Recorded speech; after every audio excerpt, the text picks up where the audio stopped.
Paper 14. The Central and Divine Universe. The perfect and divine universe occupies the center of all creation. It is the eternal core around which the vast creations of time and space revolve. Paradise is the gigantic nuclear isle of absolute stability, which rests motionless at the very heart of the magnificent eternal universe. This central planetary family is called Havona, and is far distant from the local universe of Nebadon. It is of enormous dimensions and almost unbelievable mass, and consists of 1 billion spheres of unimagined beauty and superb grandeur. But the true magnitude of this vast creation is really beyond the understanding grasp of the human mind. This is the one and only settled, perfect, and established aggregation of worlds. This is a wholly created and perfect universe. It is not an evolutionary development.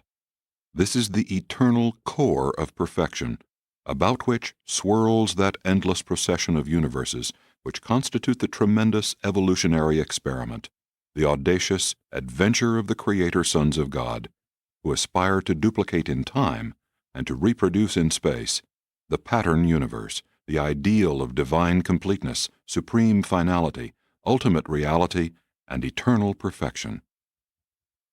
1. The Paradise Havona System. From the periphery of Paradise to the inner borders of the 7 superuniverses, there are the following 7 space conditions and motions. 1. The quiescent mid-space zones impinging on Paradise. 2. The clockwise processional of the 3 Paradise and the 7 Havona circuits. 3. The semi-quiet space zone separating the Havona circuits from the dark gravity bodies of the central universe. 4. The inner, counterclockwise moving belt of the dark gravity bodies. 5.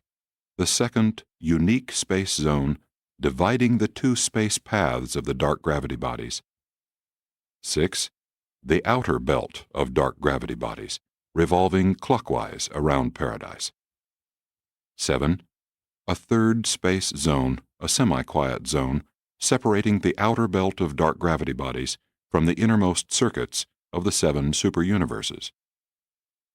The billion worlds of Havona are arranged in 7 concentric circuits immediately surrounding the 3 circuits of Paradise satellites.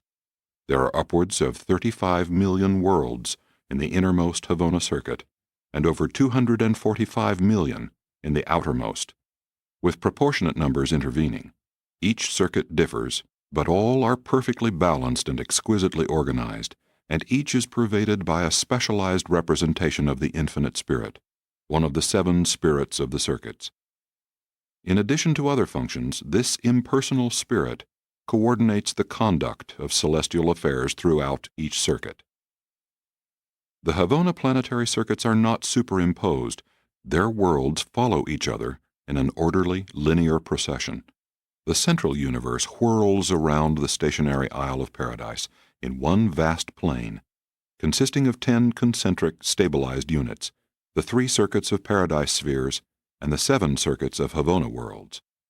Physically regarded, the Havona and the Paradise circuits are all one and the same system.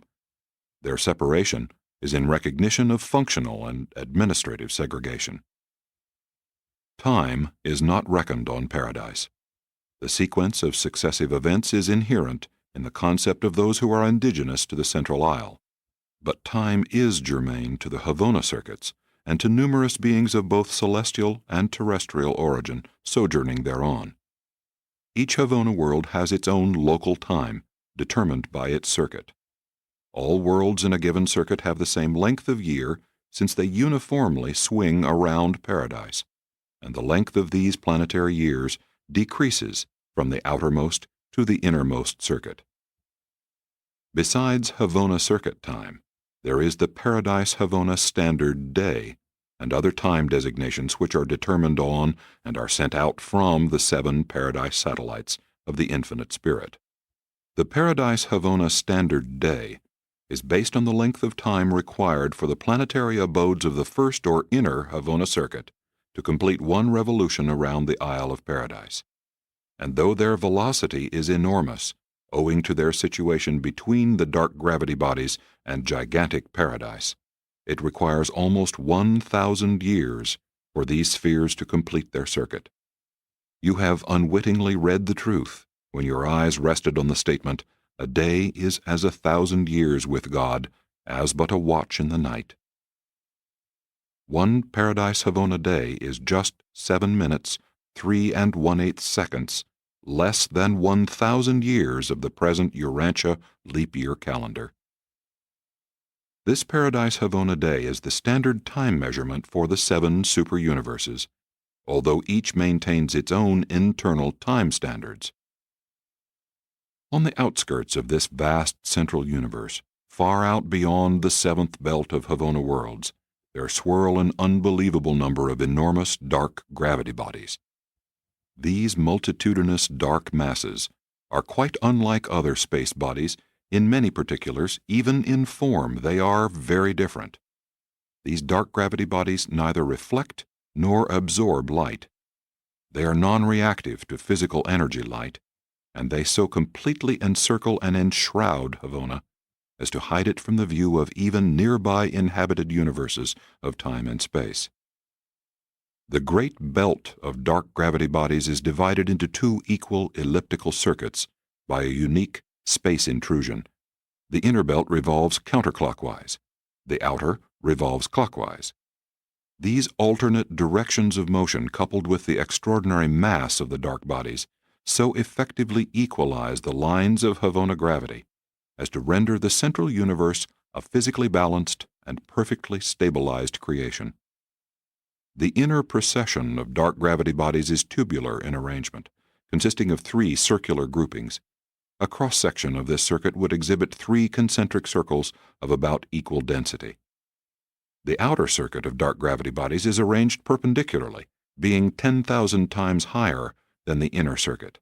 The up and down diameter of the outer circuit is 50,000 times that of the transverse diameter. The intervening space which exists between these 2 circuits of gravity bodies is unique in that nothing like it is to be found elsewhere in all the wide universe.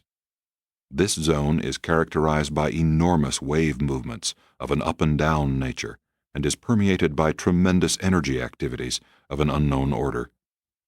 In our opinion, nothing like the dark gravity bodies of the central universe will characterize the future evolution of the outer space levels.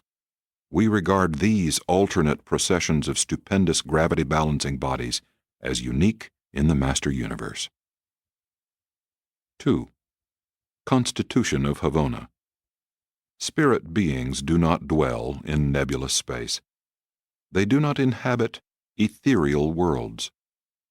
They are domiciled on actual spheres of a material nature, worlds just as real as those on which mortals live. The Havona worlds are actual and literal, albeit their literal substance differs from the material organization of the planets of the 7 superuniverses. The physical realities of Havona represent an order of energy organization radically different from any prevailing in the evolutionary universes of space. Havona energies are threefold. Superuniverse units of energy matter contain a twofold energy charge, although one form of energy exists in negative and positive phases. The creation of the central universe is threefold, Trinity. The creation of a local universe directly is twofold, by a creator sun and a creative spirit. The material of Havona consists of the organization of exactly 1,000 basic chemical elements and the balanced function of the 7 forms of Havona energy. Each of these basic energies manifests 7 phases of excitation, so that the Havona natives respond to 49 differing sensation stimuli. In other words, viewed from a purely physical standpoint, the natives of the central universe possess 49 specialized forms of sensation. The Urantia senses are 70, and the higher spiritual orders of reaction response vary in different types of beings from 70 to 210. None of the physical beings of the central universe would be visible to Urantians. Neither would any of the physical stimuli of those faraway worlds excite a reaction in your gross sense organs. If a Urantia mortal could be transported to Havona, he would there be deaf, blind, and utterly lacking in all other sense reactions. He could only function as a limited self-conscious being, deprived of all environmental stimuli and all reactions thereto. There are numerous physical phenomena and spiritual reactions transpiring in the central creation which are unknown on worlds such as Urantia. The basic organization of a threefold creation is wholly unlike that of the twofold constitution of the created universes of time and space.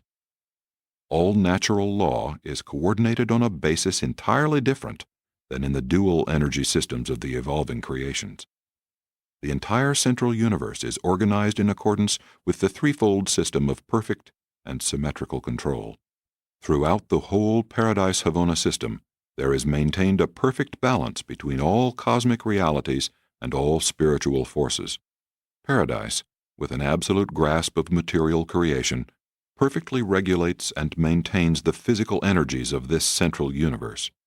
The Eternal Son, as a part of his all-embracing spirit grasp, most perfectly sustains the spiritual status of all who indwell Havona.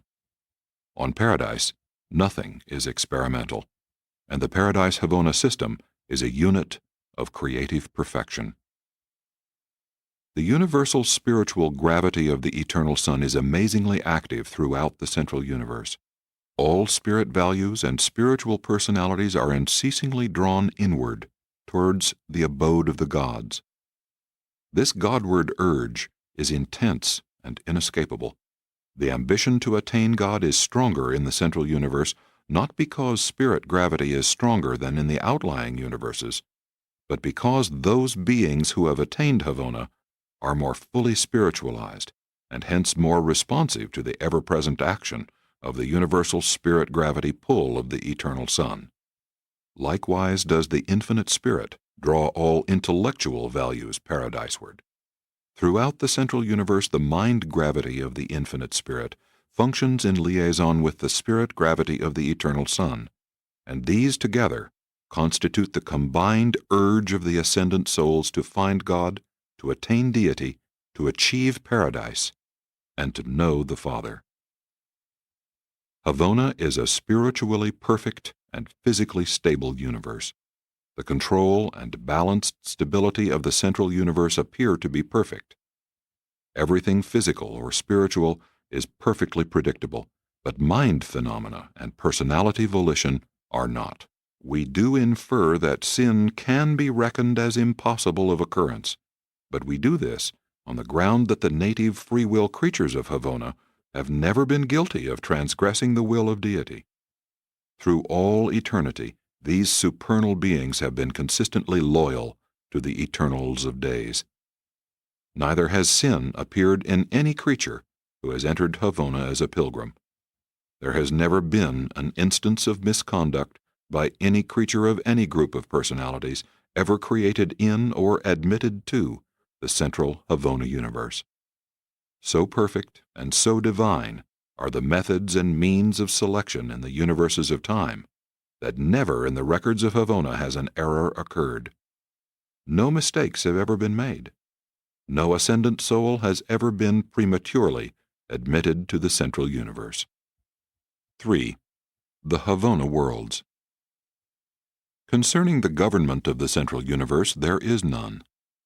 Havona is so exquisitely perfect that no intellectual system of government is required. There are no regularly constituted courts, neither are there legislative assemblies. Havona requires only administrative direction. Here may be observed the height of the ideals of true self-government. There is no need of government among such perfect and near-perfect intelligences. They stand in no need of regulation, for they are beings of native perfection interspersed with evolutionary creatures who have long since passed the scrutiny of the supreme tribunals of the superuniverses.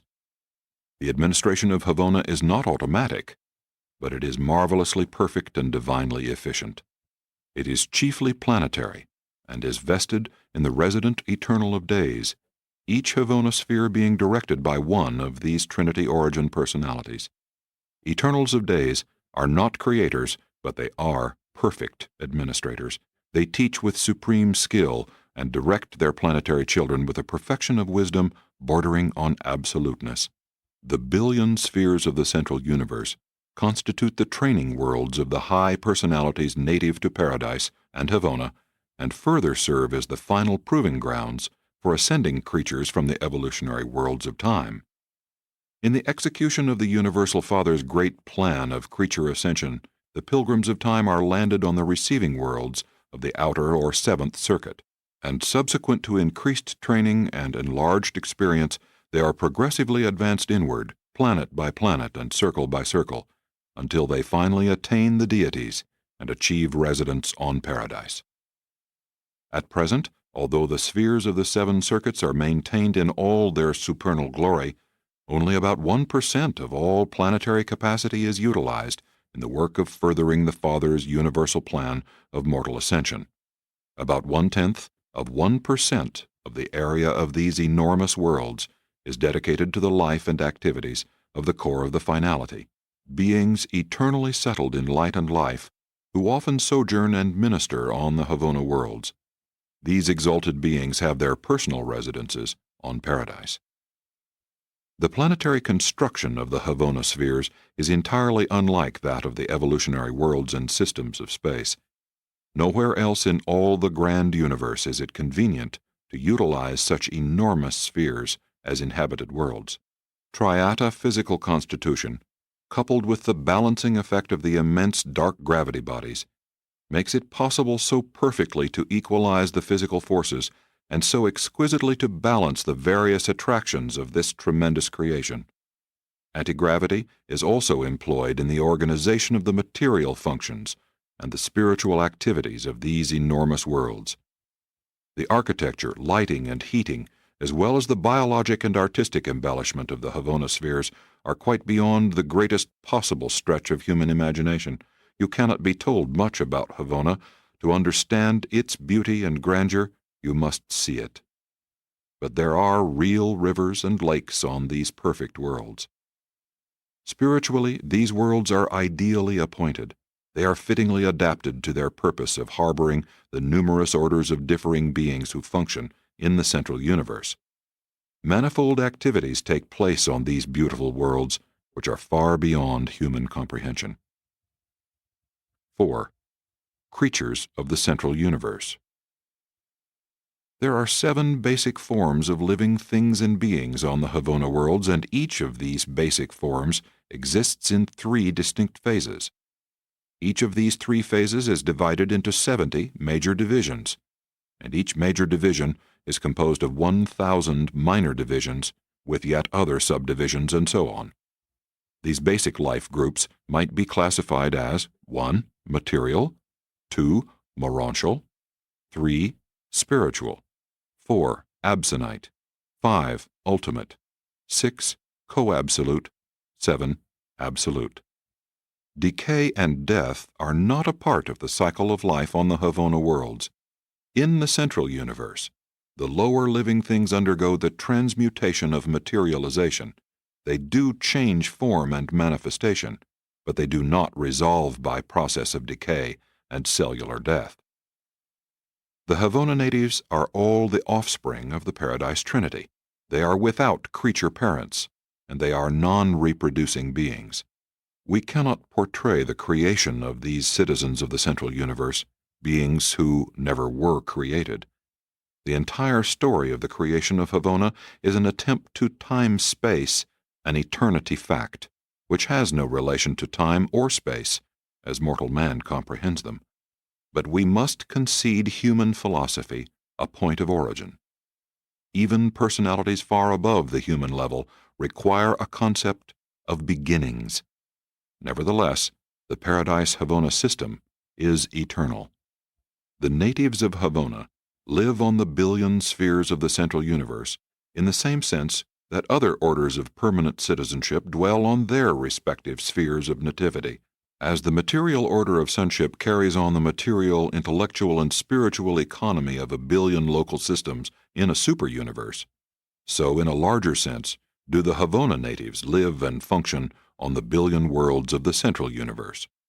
You might possibly regard these Havoners as material creatures, in the sense that the word material could be expanded to describe the physical realities of the divine universe. There is a life that is native to Havona and possesses significance in and of itself. Havoners minister in many ways to paradise descenders and to superuniverse ascenders, but they also live lives that are unique in the central universe and have relative meaning quite apart from either paradise or the superuniverses. As the worship of the faith sons of the evolutionary worlds ministers to the satisfaction of the Universal Father's love, so the exalted adoration of the Havona creatures satiates the perfect ideals of divine beauty and truth. As mortal man strives to do the will of God, these beings of the central universe live to gratify the ideals of the Paradise Trinity. In their very nature, they are the will of God. Man rejoices in the goodness of God. Havoners exult in the divine beauty, while you both enjoy the ministry of the liberty of living truth. Havoners have both optional present and future unrevealed destinies, and there is a progression of native creatures that is peculiar to the central universe, a progression that involves neither ascent to paradise nor penetration of the superuniverses. This progression to higher Havona status may be suggested as follows. 1. Experiential progress outward from the first to the seventh circuit. 2. Progress inward from the seventh to the first circuit. 3. Intra-circuit progress, progression within the worlds of a given circuit. In addition to the Havona natives, the inhabitants of the central universe embrace numerous classes of pattern beings for various universe groups, advisors, directors, and teachers of their kind and to their kind throughout creation. All beings, in all universes, are fashioned along the lines of some one order of pattern creature living on some one of the billion worlds of Havona. Even the mortals of time have their goal and ideals of creature existence on the outer circuits of these pattern spheres on high. Then there are those beings who have attained the Universal Father, and who are entitled to go and come, who are assigned here and there in the universes on missions of special service, and on every Havona world will be found the attainment candidates, those who have physically attained the central universe, but who have not yet achieved that spiritual development which will enable them to claim paradise residence. The Infinite Spirit is represented on the Havona worlds by a host of personalities, beings of grace and glory, who administer the details of the intricate, intellectual, and spiritual affairs of the central universe. On these worlds of divine perfection they perform the work indigenous to the normal conduct of this vast creation, and in addition carry on the manifold tasks of teaching, training, and ministering to the enormous numbers of ascendant creatures who have climbed to glory from the dark worlds of space. There are numerous groups of beings native to the Paradise Havona system that are in no way directly associated with the ascension scheme of creature perfection attainment. Therefore are they omitted from the personality classifications presented to the mortal races. Only the major groups of superhuman beings and those orders directly connected with your survival experience are herein presented. Havona teems with the life of all phases of intelligent beings, who there seek to advance from lower to higher circuits in their efforts to attain higher levels of divinity realization and enlarged appreciation of supreme meanings, ultimate values, and absolute reality. 5. Life in Havona. On Urantia, you pass through a short and intense test during your initial life of material existence. On the mansion worlds, and up through your system, constellation, and local universe, you traverse the Urantia phases of ascension. On the training worlds of the superuniverse, you pass through the true spirit stages of progression and are prepared for eventual transit to Havona. On the 7 circuits of Havona, your attainment is intellectual, spiritual, and experiential, and there is a definite task to be achieved on each of the worlds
Paper 15.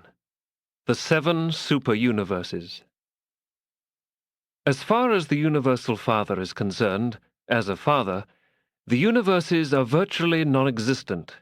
He deals with personalities. He is the father of personalities. As far as the Eternal Son and the Infinite Spirit are concerned, as creator partners, the universes are localized and individual, under the joint rule of the Creator Sons and the Creative Spirits. As far as the Paradise Trinity is concerned, outside Havona there are just 7 inhabited universes, the 7 super-universes which hold jurisdiction over the circle of the first post-Havona space level. The 7 Master Spirits radiate their influence out from the central isle, thus constituting the vast creation one gigantic wheel, the hub being the eternal Isle of Paradise, the 7 spokes the radiations of the 7 Master Spirits, the rim the outer regions of the grand universe. Early in the materialization of the universal creation, the 7-fold scheme of the super-universe organization and government was formulated. The first post-Havona creation was divided into 7 stupendous segments, and the headquarters worlds of these super-universe governments were designed and constructed. The present scheme of administration has existed from near eternity, and the rulers of these 7 super-universes are rightly called Ancients of Days. Of the vast body of knowledge concerning the super-universes, I can hope to tell you little, but there is operative throughout these realms a technique of intelligent control for both physical and spiritual forces, and the universal gravity presences there function in majestic power and perfect harmony. It is important, first, to gain an adequate idea of the physical constitution and material organization of the super-universe domains, for then you will be the better prepared to grasp the significance of the marvelous organization provided for their spiritual government and for the intellectual advancement of the will creatures who dwell on the myriads of inhabited planets scattered hither and yon throughout these 7 super-universes. 1. The super-universe space level.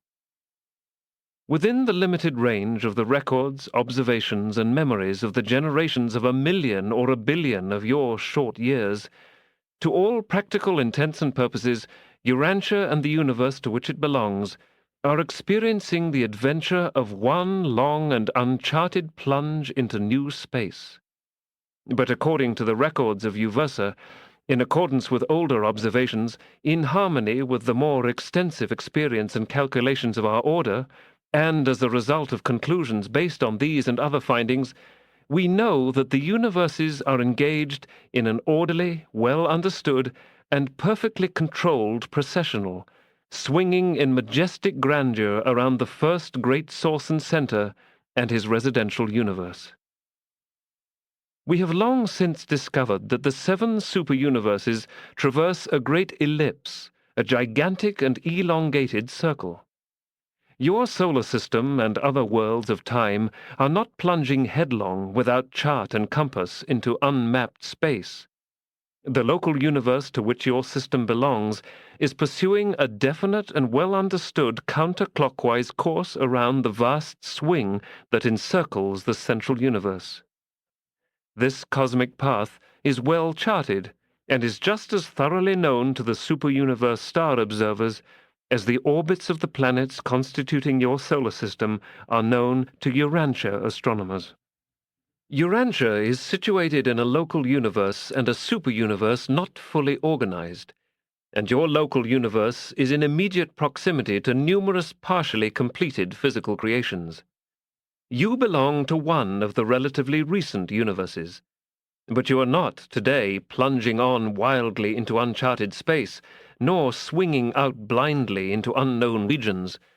You are following the orderly and predetermined path of the super-universe space level. You are now passing through the very same space that your planetary system or its predecessors traversed ages ago, and someday in the remote future, your system or its successors will again traverse the identical space through which you are now so swiftly plunging.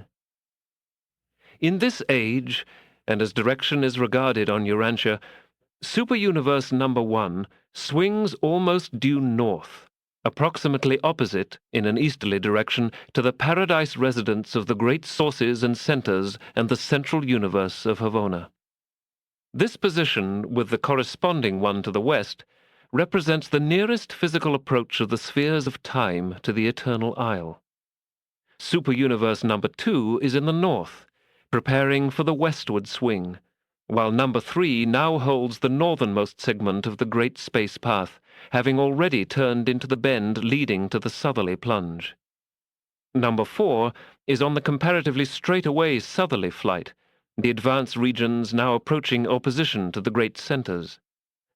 Number 5 has about left its position opposite the center of centers, while continuing on the direct southerly course just preceding the eastward swing. Number 6 occupies most of the southern curve, the segment from which your superuniverse has nearly passed. Your local universe of Nebadan belongs to Orvanton, the 7th superuniverse, which swings on between superuniverses 1 and 6, having not long since, as we reckon time, turned the southeastern bend of the superuniverse space level. Today, the solar system to which Urantia belongs is a few billion years past the swing around the southern curvature, so that you are just now advancing beyond the southeastern bend and are moving swiftly through the long and comparatively straightaway northern path. For untold ages, Orvanton will pursue this almost direct northerly course. Urantia belongs to a system which is well out towards the borderland of your local universe, and your local universe is at present traversing the periphery of Orvanton. Beyond you there are still others, but you are far removed in space from those physical systems which swing around the great circle in comparative proximity to the great source and center. 2. Organization of the superuniverses. Only the Universal Father knows the location and actual number of inhabited worlds in space. He calls them all by name and number.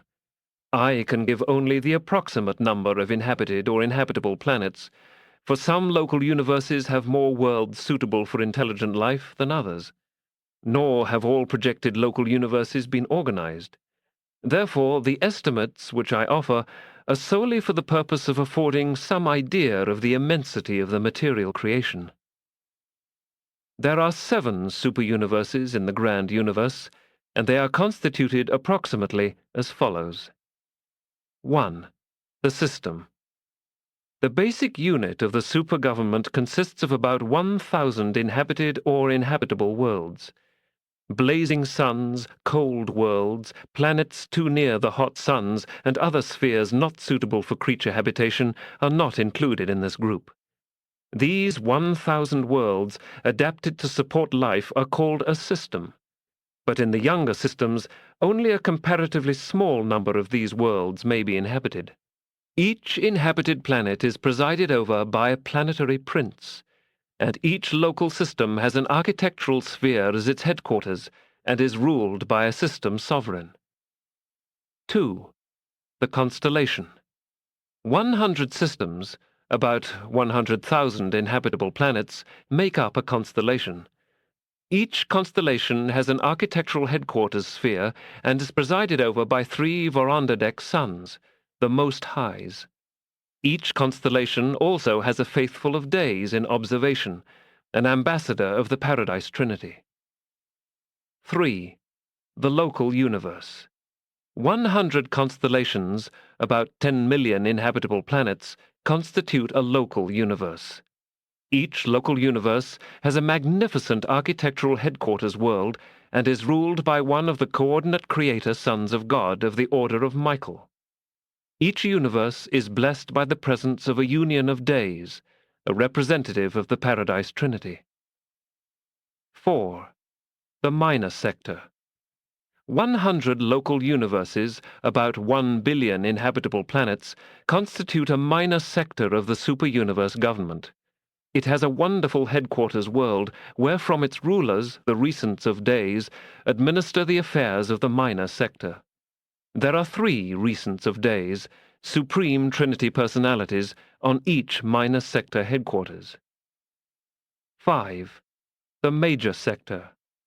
100 minor sectors, about 100 billion inhabitable worlds, make one major sector. Each major sector is provided with a superb headquarters and is presided over by 3 perfections of days, supreme Trinity personalities. 6. The superuniverse. 10 major sectors, about 1 trillion inhabitable planets, constitute a superuniverse. Each superuniverse is provided with an enormous and glorious headquarters world and is ruled by 3 ancients of days. 7. The grand universe. 7 superuniverses make up the present organized grand universe, consisting of approximately 7 trillion inhabitable worlds, plus the architectural spheres and the 1 billion inhabited spheres of Havona. The superuniverses are ruled and administered indirectly and reflectively from paradise by the 7 master spirits. The billion worlds of Havona are directly administered by the Eternals of Days, one such supreme Trinity personality presiding over each of these perfect spheres. Excluding the Paradise Havona spheres, the plan of universe organization provides for the following units. Superuniverses, 7. Major sectors, 70. Minor sectors, 7,000. Local universes, 700,000. Constellations, 70 million. Local systems, 7 billion. Inhabitable planets, 7 trillion. Each of the 7 superuniverses is constituted approximately as follows. One system embraces approximately 1,000 worlds. One constellation, 100 systems, 100,000 worlds. One universe, 100 constellations, 10 million worlds. One minor sector, 100 universes, 1 billion worlds. One major sector, 100 minor sectors, 100 billion worlds. One superuniverse, 10 major sectors, 1 trillion worlds. All such estimates are approximations at best, for new systems are constantly evolving while other organizations are temporarily passing out of material existence. 3. The superuniverse of Orvantan. Practically all of the starry realms visible to the naked eye on Urantia belong to the 7th section of the grand universe, the superuniverse of Orvantan. The vast Milky Way starry system represents the central nucleus of Orvantan, being largely beyond the borders of your local universe. This great aggregation of suns, dark islands of space, double stars, globular clusters, star clouds, spiral and other nebulae, together with myriads of individual planets, forms a watch-like elongated circular grouping of about 1/7 of the inhabited evolutionary universes. From the astronomical position of Urantia, as you look through the cross-section of nearby systems to the great Milky Way, you observe that the spheres of Orvantan are traveling in a vast elongated plane, the breadth being far greater than the thickness, and the length far greater than the breadth. Observation of the so-called Milky Way discloses the comparative increase in Orvantan's stellar density when the heavens are viewed in one direction, while on either side the density diminishes. The number of stars and other spheres decreases away from the chief plane of our material superuniverse. When the angle of observation is propitious, gazing through the main body of this realm of maximum density, you are looking toward the residential universe and the center of all things. Of the 10 major divisions of Orvantan, 8 have been roughly identified by Urantian astronomers. The other 2 are difficult of separate recognition because you are obliged to view these phenomena from the inside. If you could look upon the superuniverse of Orvantan from a position far distant in space, you would immediately recognize the 10 major sectors of the 7th galaxy. The rotational center of your minor sector is situated far away in the enormous and dense star cloud of Sagittarius, around which your local universe and its associated creations all move, and from opposite sides of the vast Sagittarius subgalactic system you may observe two great streams of star clouds emerging in stupendous stellar coils. The nucleus of the physical system to which your Sun and its associated planets belong is the center of the one-time Andronova Nebula. This former spiral nebula was slightly distorted by the gravity disruptions associated with the events which were attendant upon the birth of your solar system, and which were occasioned by the near approach of a large neighboring nebula. This near collision changed Andronova into a somewhat globular aggregation, but did not wholly destroy the two-way precession of the suns and their associated physical groups. Your solar system now occupies a fairly central position in one of the arms of this distorted spiral, situated about halfway from the center out towards the edge of the star stream. The Sagittarius sector and all other sectors and divisions of Orvonton are in rotation around Uversa, and some of the confusion of Urantian star observers arises out of the illusions and relative distortions produced by the following multiple revolutionary movements. 1. The revolution of Urantia around its sun. 2. The circuit of your solar system about the nucleus of the former Andronova Nebula. 3. The rotation of the Andronova stellar family and the associated clusters about the composite rotation gravity center of the star cloud of Nebadon. 4. The swing of the local star cloud of Nebadon and its associated creations around the Sagittarius center of their minor sector. 5. The rotation of the 100 minor sectors, including Sagittarius, about their major sector. 6. The whirl of the 10 major sectors, the so-called star drifts, about the Uversa headquarters of Orvonton. 7. The movement of Orvonton and 6 associated superuniverses around Paradise and Havona, the counterclockwise processional of the superuniverse space level. These multiple motions are of several orders. The space paths of your planet and your solar system are genetic, inherent in origin.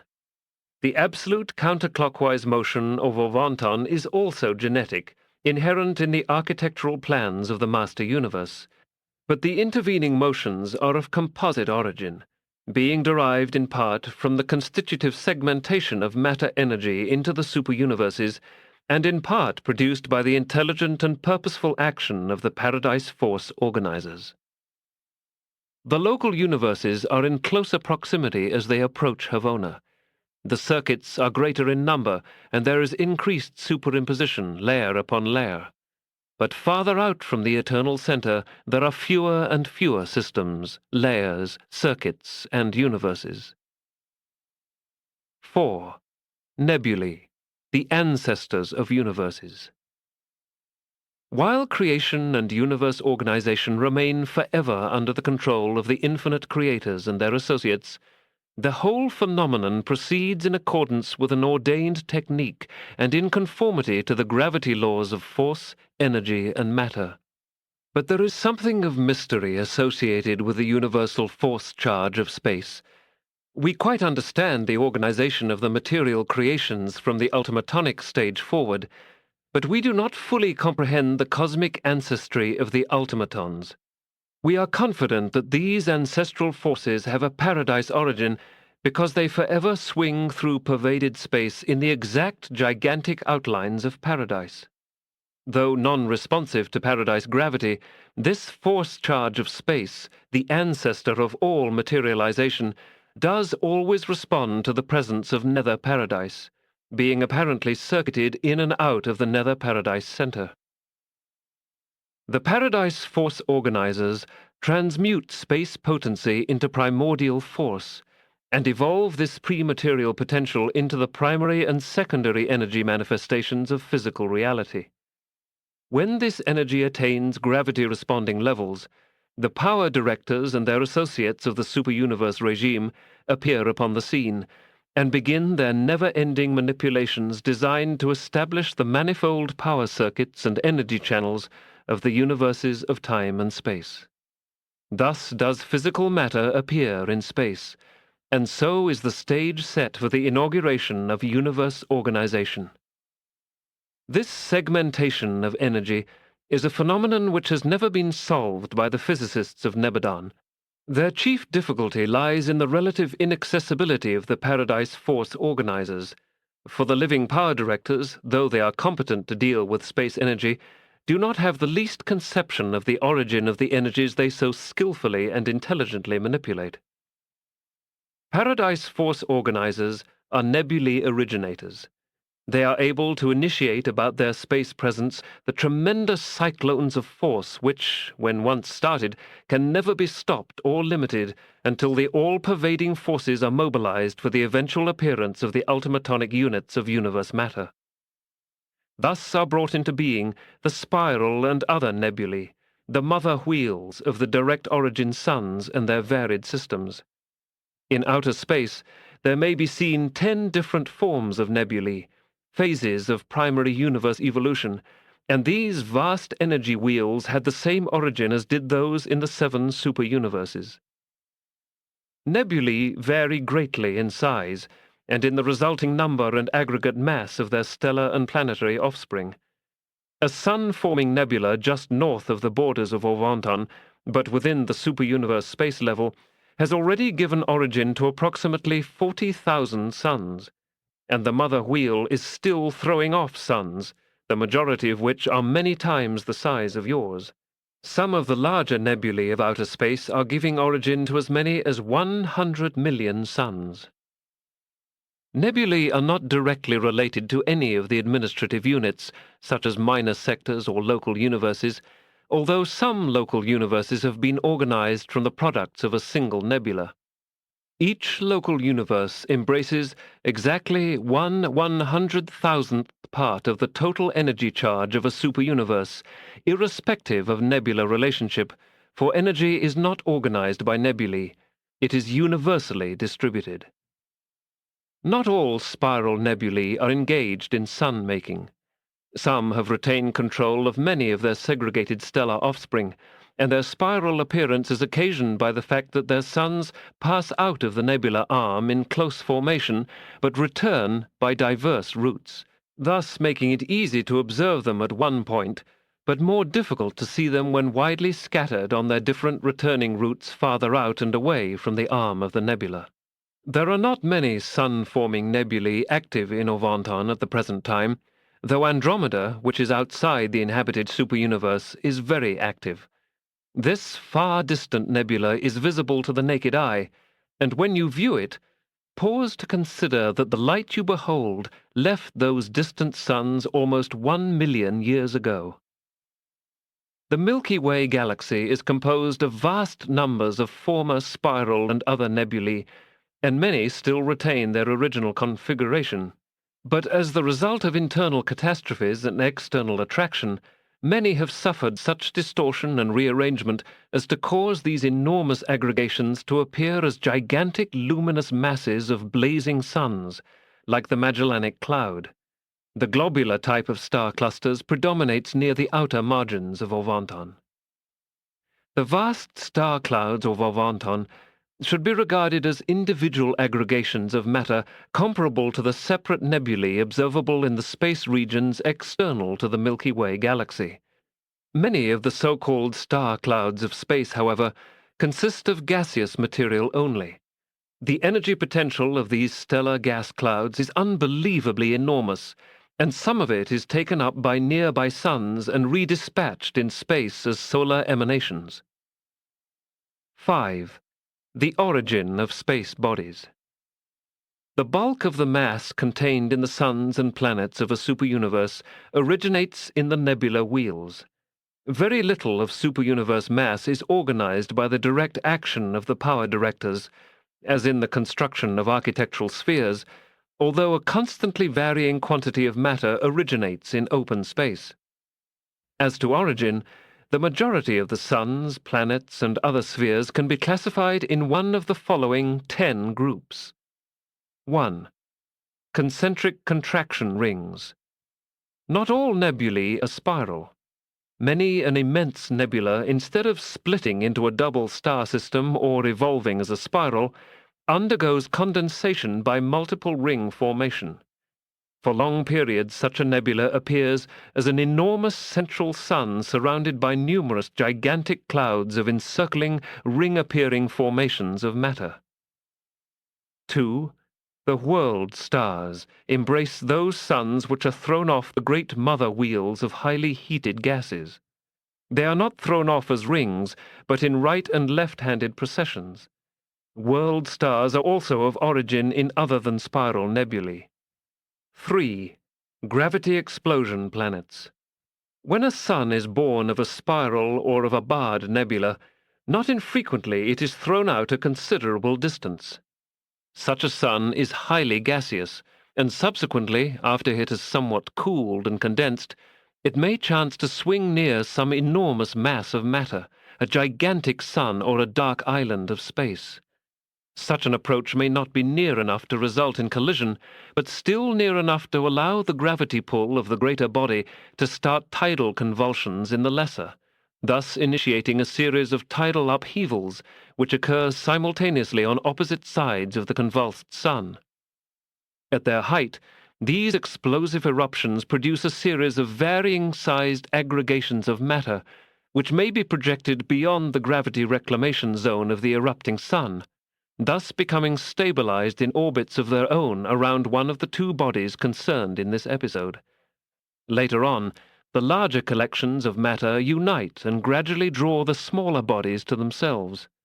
In this way, many of the solid planets of the lesser systems are brought into existence. Your own solar system had just such an origin. 4. Centrifugal planetary daughters.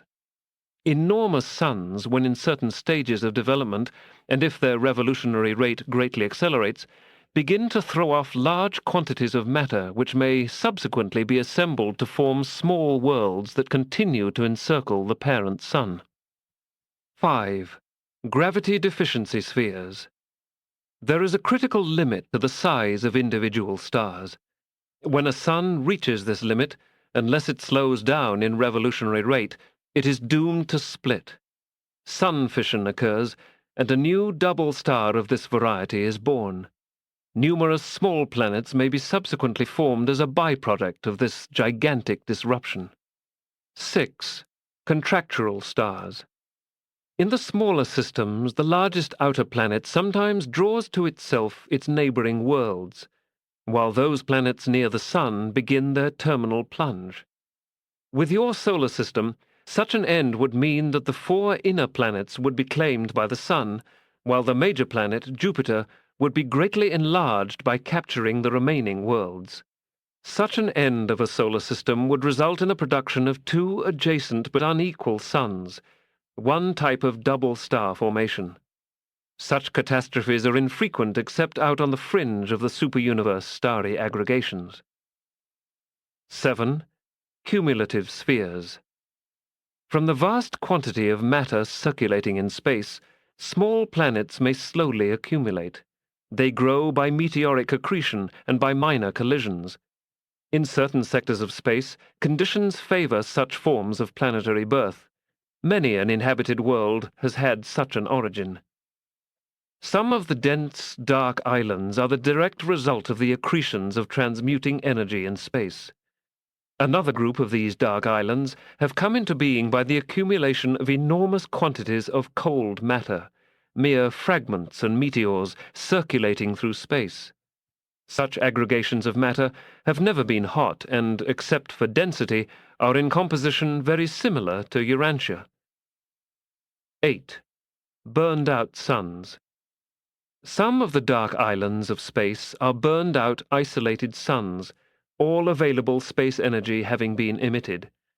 The organized units of matter approximate full condensation, virtual complete consolidation, and it requires ages upon ages for such enormous masses of highly condensed matter to be recharged in the circuits of space, and thus to be prepared for new cycles of universe function following a collision or some equally revivifying cosmic happening. 9. Collisional spheres. In those regions of thicker clustering, collisions are not uncommon. Such an astronomic readjustment is accompanied by tremendous energy changes and matter transmutations. Collisions involving dead suns are peculiarly influential in creating widespread energy fluctuations. Collisional debris often constitutes the material nucleuses for the subsequent formation of planetary bodies adapted to mortal habitation. 10. Architectural worlds. These are the worlds which are built according to plans and specifications for some special purpose, such as Salvington, the headquarters of your local universe, and Uversa, the seat of government of our super-universe. There are numerous other techniques for evolving suns and segregating planets, but the foregoing procedures suggest the methods whereby the vast majority of stellar systems and planetary families are brought into existence. To undertake to describe all the various techniques involved in stellar metamorphosis and planetary evolution would require the narration of almost 100 different modes of sun formation and planetary origin. As your star students scan the heavens, they will observe phenomena indicative of all these modes of stellar evolution, but they will seldom detect evidence of the formation of those small, non-luminous collections of matter which serve as inhabited planets, the most important of the vast material creations. 6. The spheres of space. Irrespective of origin, the various spheres of space are classifiable into the following major divisions. 1. The suns, the stars of space. 2. The dark islands of space. 3. Minor space bodies, comets, meteors, and planetesimals. 4. The planets, including the inhabited worlds. 5. Architectural spheres, worlds made to order. With the exception of the architectural spheres, all space bodies have had an evolutionary origin. Evolutionary in the sense that they have not been brought into being by fiat of deity. Evolutionary in the sense that the creative acts of God have unfolded by a time-space technique through the operation of many of the created and eventuated intelligences of deity. The suns. These are the stars of space in all their various stages of existence. Some are solitary evolving space systems. Others are double stars, contracting or disappearing planetary systems. The stars of space exist in no less than 1,000 different states and stages. You are familiar with suns that emit light accompanied by heat, but there are also suns which shine without heat. The trillions upon trillions of years that an ordinary sun will continue to give out heat and light well illustrates the vast store of energy which each unit of matter contains. The actual energy stored in these invisible particles of physical matter is well nigh unimaginable, and this energy becomes almost wholly available as light when subjected to the tremendous heat pressure and the associated energy activities which prevail in the interior of the blazing suns. Still other conditions enable these suns to transform and send forth much of the energy of space which comes their way in the established space circuits. Many phases of physical energy and all forms of matter are attracted to and subsequently distributed by the solar dynamos. In this way, the suns serve as local accelerators of energy circulation, acting as automatic power control stations. The superuniverse of Urantia is illuminated and warmed by more than 10 trillion blazing suns. These suns are the stars of your observable astronomic system. More than 2 trillion are too distant and too small ever to be seen from Urantia. But in the master universe, there are as many suns as there are glasses of water in the oceans of your world. The dark islands of space. These are the dead suns and other large aggregations of matter devoid of light and heat.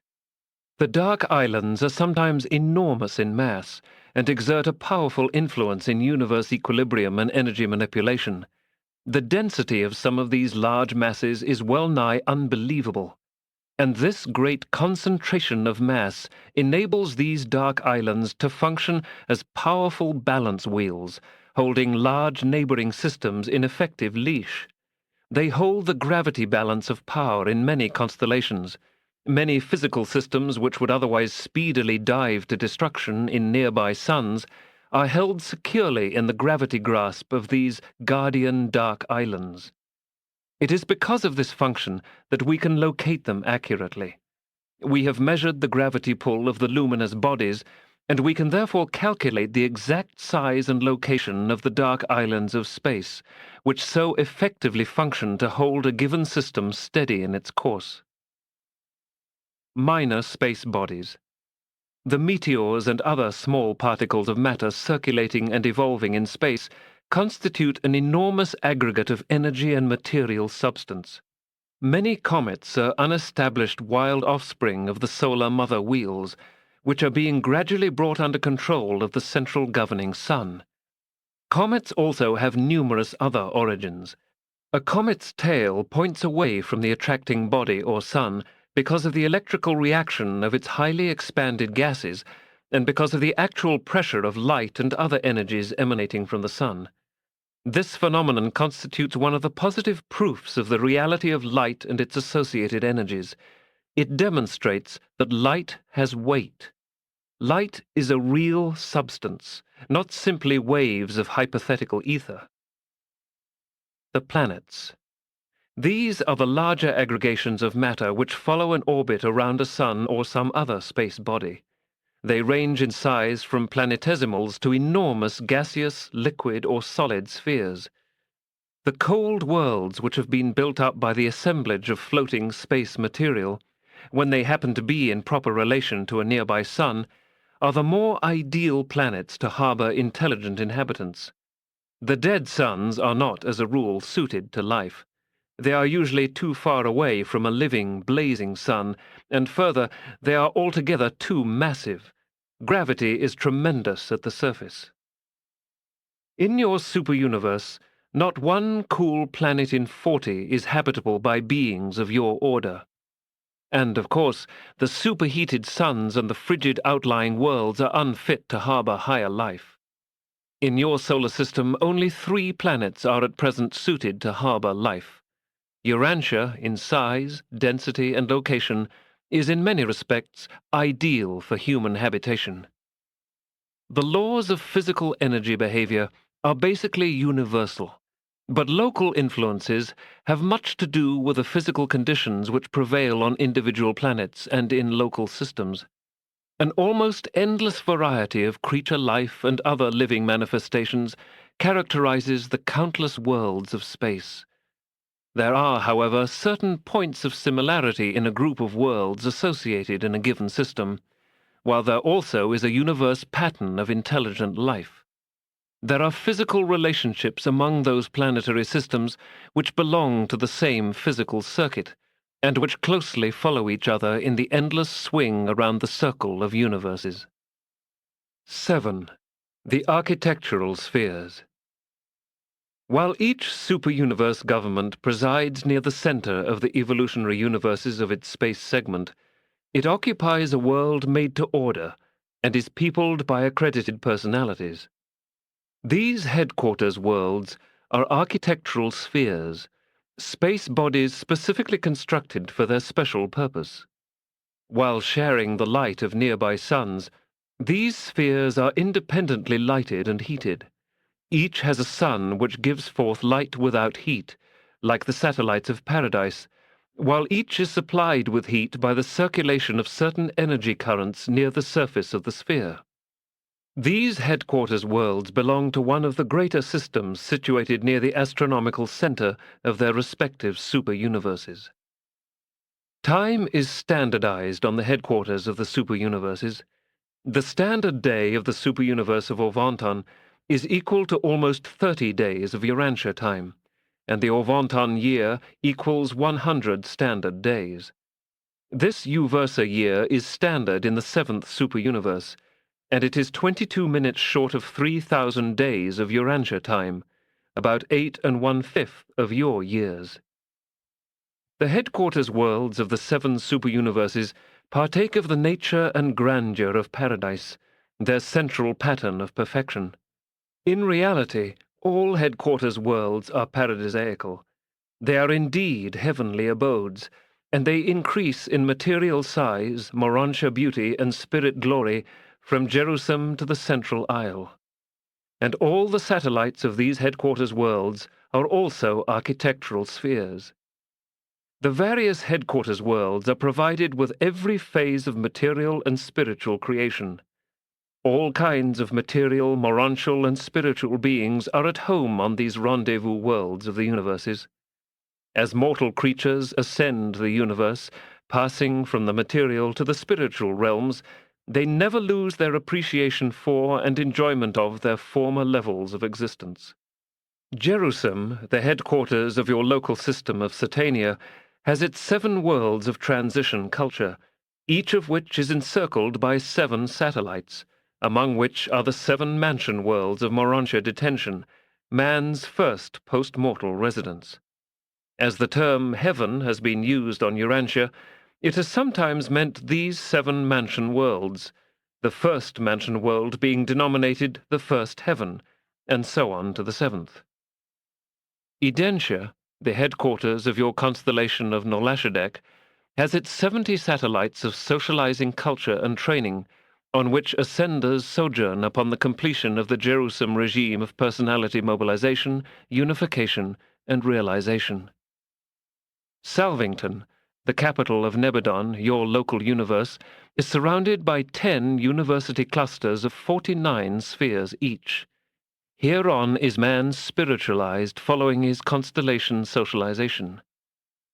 U Minor III, the headquarters of your minor sector, Ensa, is surrounded by the 7 spheres of the higher physical studies of the ascendant life.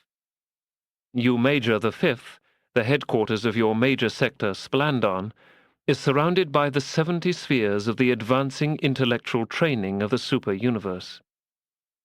Uversa, the headquarters of Orvanton, your super-universe, is immediately surrounded by the 7 higher universities of advanced spiritual training for ascending will creatures.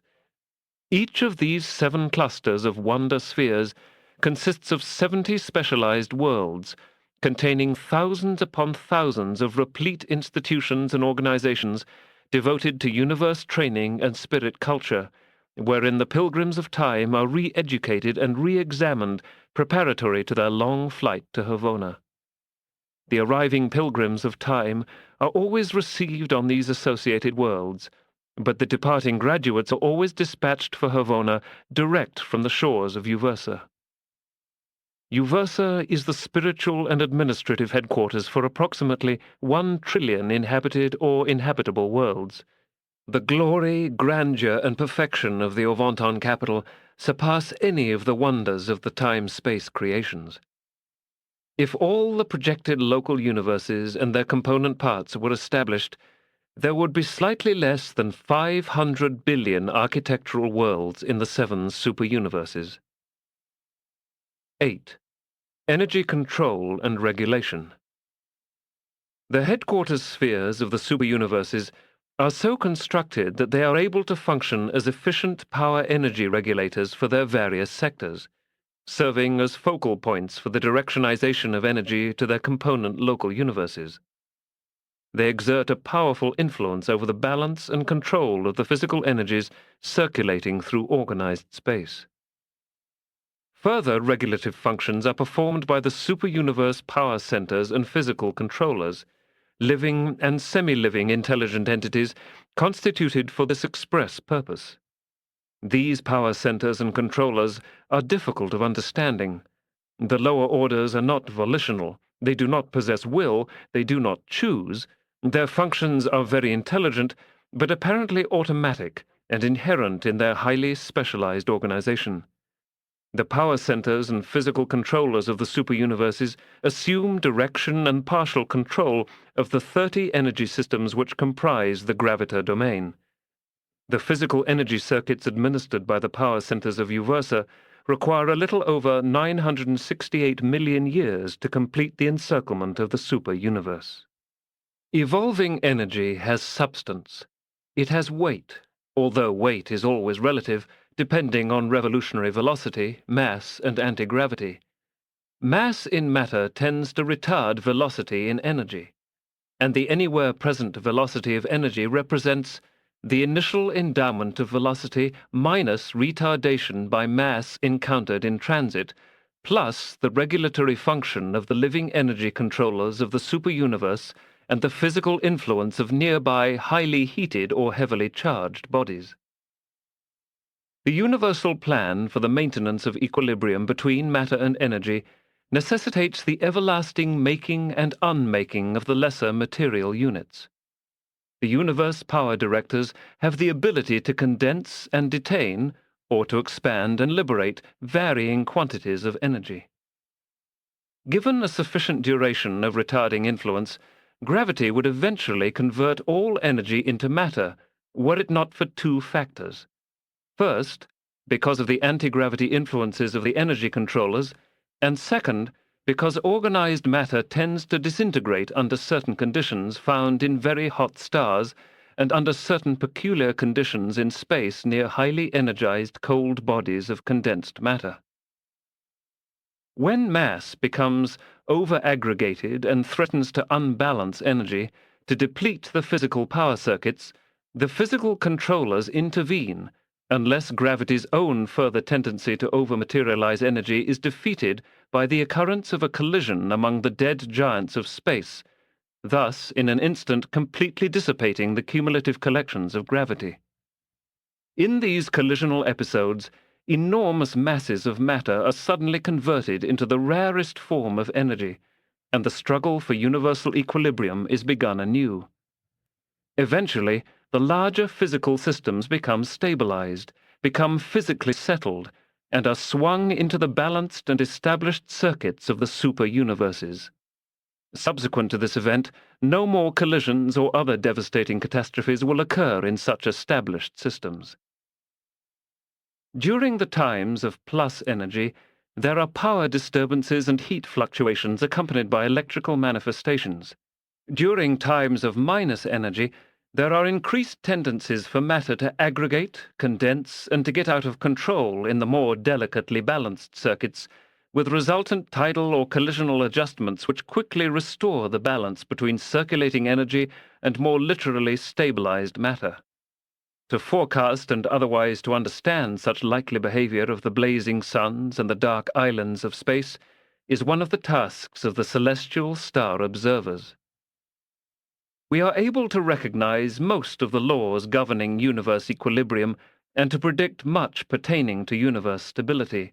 Practically, our forecasts are reliable, but we are always confronted by certain forces which are not wholly amenable to the laws of energy control and matter behavior known to us.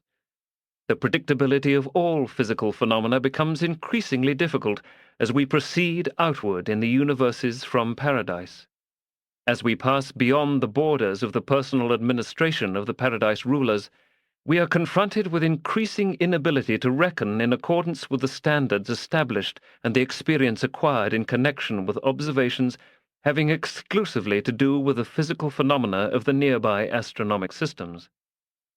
Even in the realms of the seven superuniverses, we are living in the midst of force actions and energy reactions which pervade all our domains and extend in unified equilibrium on through all regions of outer space.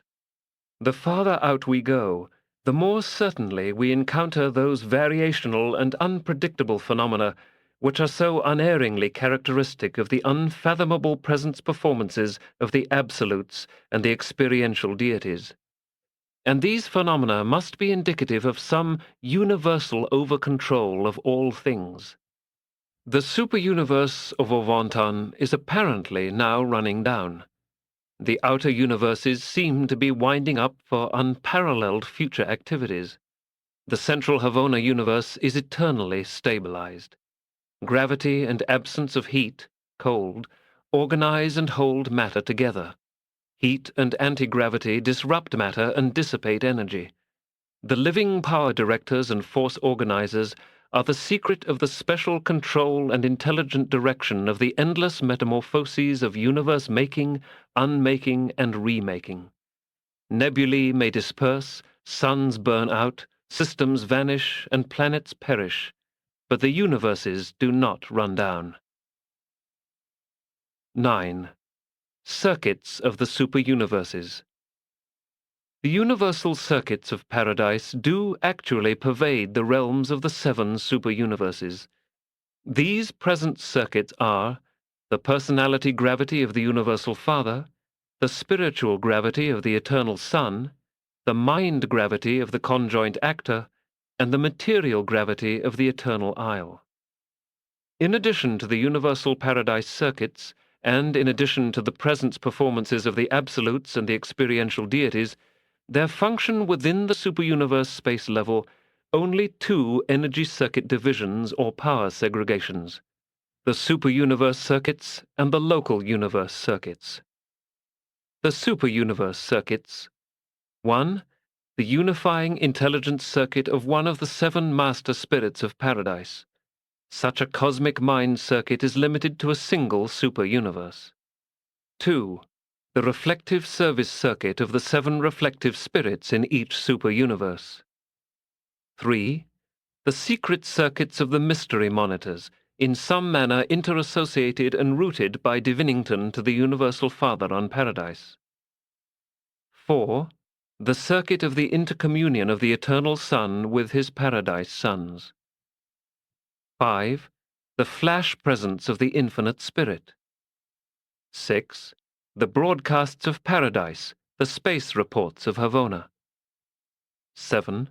The energy circuits of the power centers and the physical controllers. The local universe circuits. 1. The bestowal spirit of the Paradise sons, the comforter of the bestowal worlds. The spirit of truth, the spirit of Michael on Urantia. 2. The circuit of the divine ministers, the local universe mother spirits, the Holy Spirit of your world. 3. The intelligence ministry circuit of a local universe, including the diversely functioning presence of the adjutant mind spirits.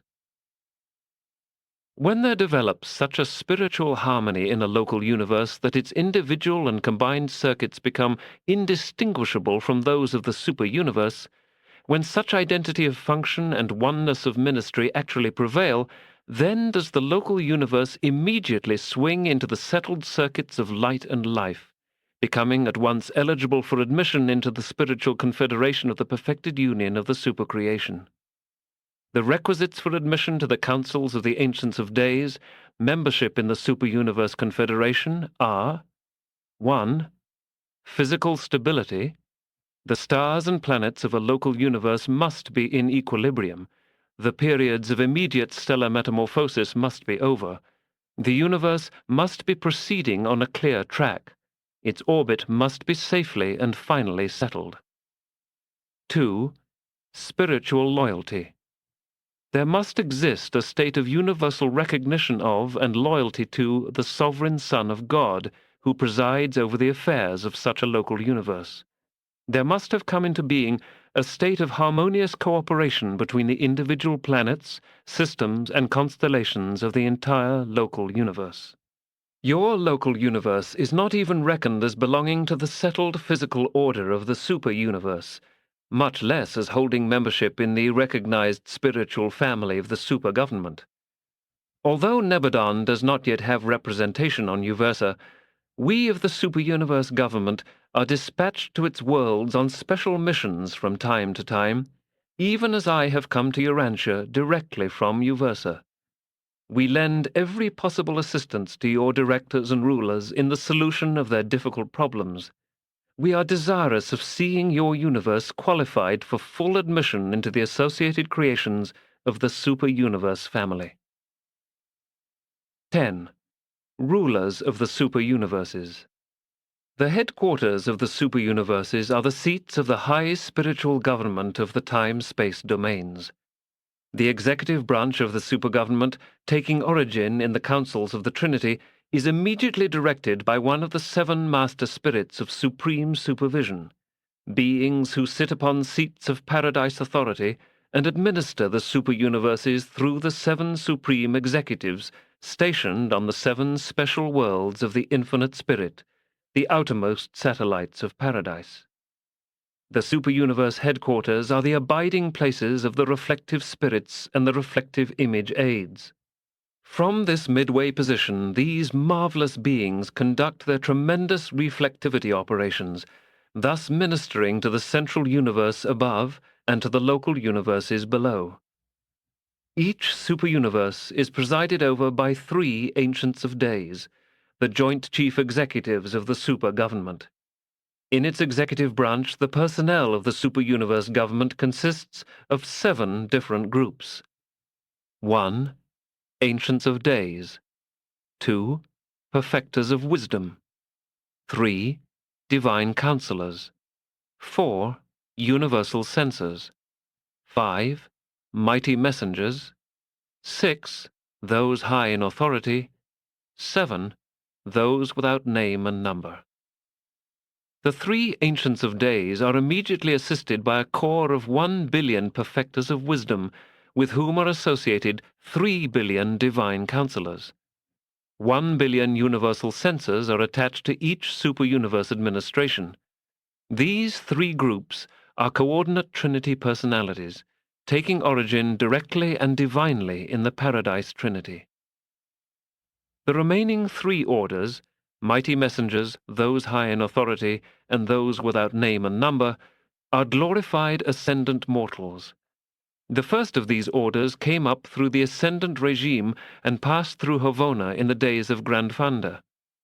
Having attained paradise, they were mustered into the core of the finality, embraced by the Paradise Trinity, and subsequently assigned to the supernal service of the Ancients of Days. As a class, these 3 orders are known as Trinitized Sons of Attainment, being of dual origin but now of Trinity service. Thus was the executive branch of the super-universe government enlarged to include the glorified and perfected children of the evolutionary worlds. The Coordinate Council of the super-universe is composed of the 7 executive groups previously named, and the following sector rulers and other regional overseers. 1. Perfections of Days, the rulers of the super-universe major sectors. 2. Recents of Days, the directors of the super-universe minor sectors. 3. Unions of Days, the paradise advisors to the rulers of the local universes. 4. Faithfuls of Days, the paradise counselors to the most high rulers of the constellation governments. 5. Trinity teacher sons who may chance to be on duty at super-universe headquarters. 6. Eternals of Days who may happen to be present at super-universe headquarters. 7. The 7 reflective image aids, the spokesmen of the 7 reflective spirits and through them representatives of the 7 master spirits of paradise. The reflective image aids also function as the representatives of numerous groups of beings who are influential in the super-universe governments, but who are not at present, for various reasons, fully active in their individual capacities. Embraced within this group are the evolving super-universe personality manifestation of the Supreme Being, the unqualified supervisors of the Supreme, the qualified vicegerents of the Ultimate, the unnamed liaison reflectivators of Majestan, and the superpersonal spirit representatives of the Eternal Sun. At almost all times, it is possible to find representatives of all groups of created beings on the headquarters worlds of the super-universes. The routine ministering work of the super-universes is performed by the mighty Seconophim and by other members of the vast family of the Infinite Spirit. In the work of these marvelous centers of super-universe administration, control, ministry, and executive judgment, the intelligences of every sphere of universal life are mingled in effective service, wise administration, loving ministry, and just judgment. The super-universes do not maintain any sort of ambassadorial representation. They are completely isolated from each other. They know of mutual affairs only through the Paradise Clearinghouse maintained by the 7 master spirits. Their rulers work in the councils of divine wisdom for the welfare of their own super-universes, regardless of what may be transpiring in other sections of the universal creation. This isolation of the super-universes will persist until such time as their coordination is achieved by the more complete factualization of the personality sovereignty of the evolving experiential Supreme Being. 11. The Deliberative Assembly. It is on such worlds as Uversa that the beings representative of the autocracy of perfection and the democracy of evolution meet face to face. The executive branch of the supergovernment originates in the realms of perfection. The legislative branch springs from the flowering of the evolutionary universes. The deliberative assembly of the superuniverse is confined to the headquarters world.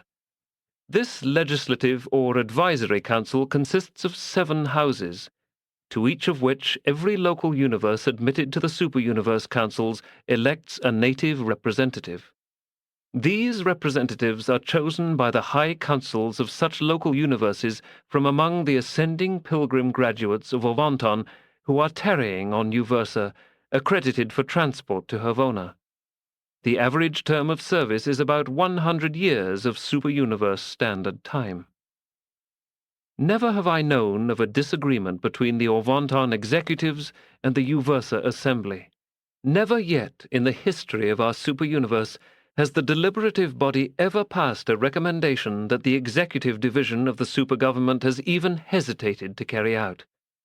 There always has prevailed the most perfect harmony and working agreement, all of which testifies to the fact that evolutionary beings can really attain the heights of perfected wisdom, which qualifies them to consort with the personalities of perfect origin and divine nature. The presence of the deliberative assemblies on the superuniverse headquarters reveals the wisdom and foreshadows the ultimate triumph of the whole vast evolutionary concept of the Universal Father and his Eternal Son.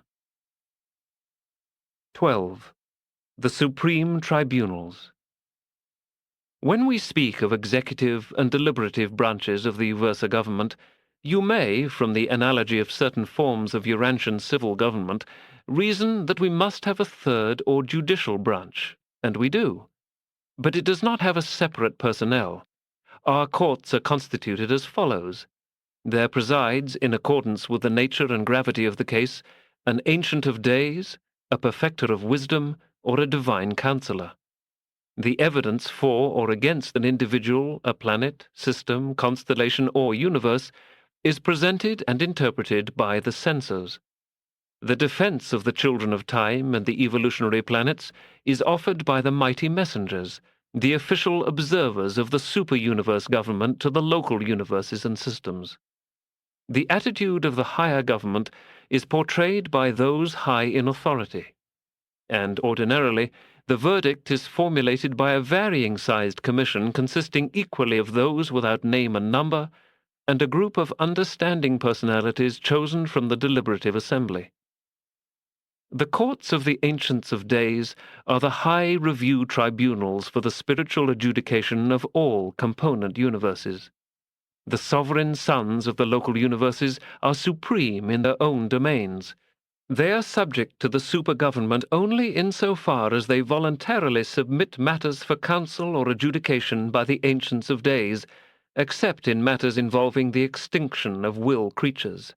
Mandates of judgment originate in the local universes, but sentences involving the extinction of will creatures are always formulated on and executed from the headquarters of the super-universe.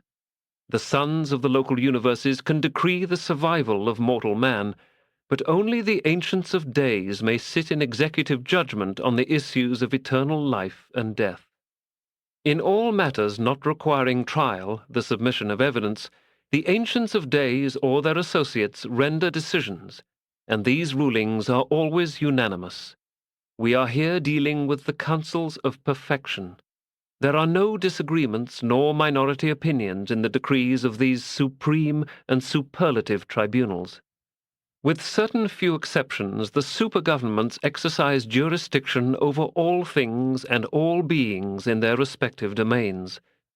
There is no appeal from the rulings and decisions of the superuniverse authorities, since they represent the concurred opinions of the Ancients of Days and that Master Spirit who, from Paradise, presides over the destiny of the superuniverse concerned.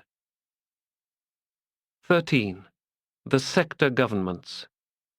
A major sector comprises about 1/10 of a superuniverse and consists of 100 minor sectors, 10,000 local universes, about 100 billion inhabitable worlds. These major sectors are administered by 3 perfections of days, supreme Trinity personalities.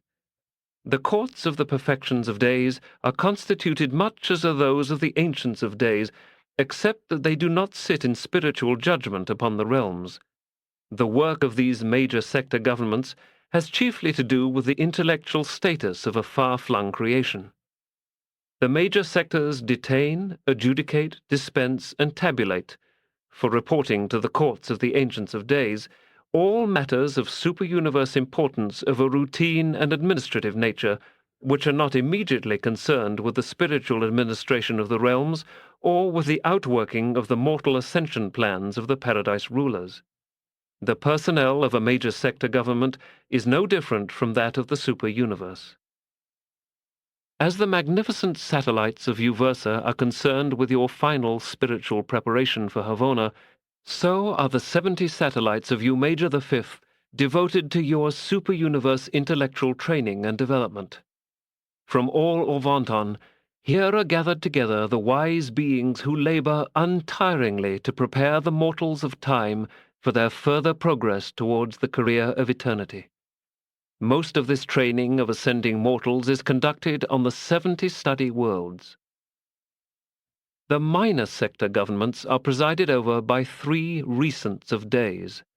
Their administration is concerned mainly with the physical control, unification, stabilization, and routine coordination of the administration of the component local universes. Each minor sector embraces as many as 100 local universes, 10,000 constellations, 1 million systems, or about 1 billion inhabitable worlds. Minor sector headquarters worlds are the grand rendezvous of the master physical controllers. These headquarters worlds are surrounded by the 7 instruction spheres, which constitute the entrance schools of the superuniverse, and are the centers of training for physical and administrative knowledge concerning the universe of universes. The administrators of the minor sector governments are under the immediate jurisdiction of the major sector rulers.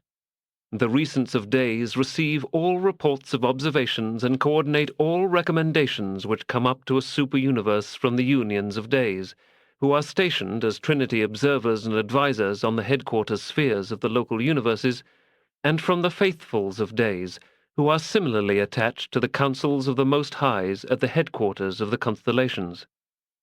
All such reports are transmitted to the perfections of days on the major sectors, subsequently to be passed on to the courts of the ancients of days.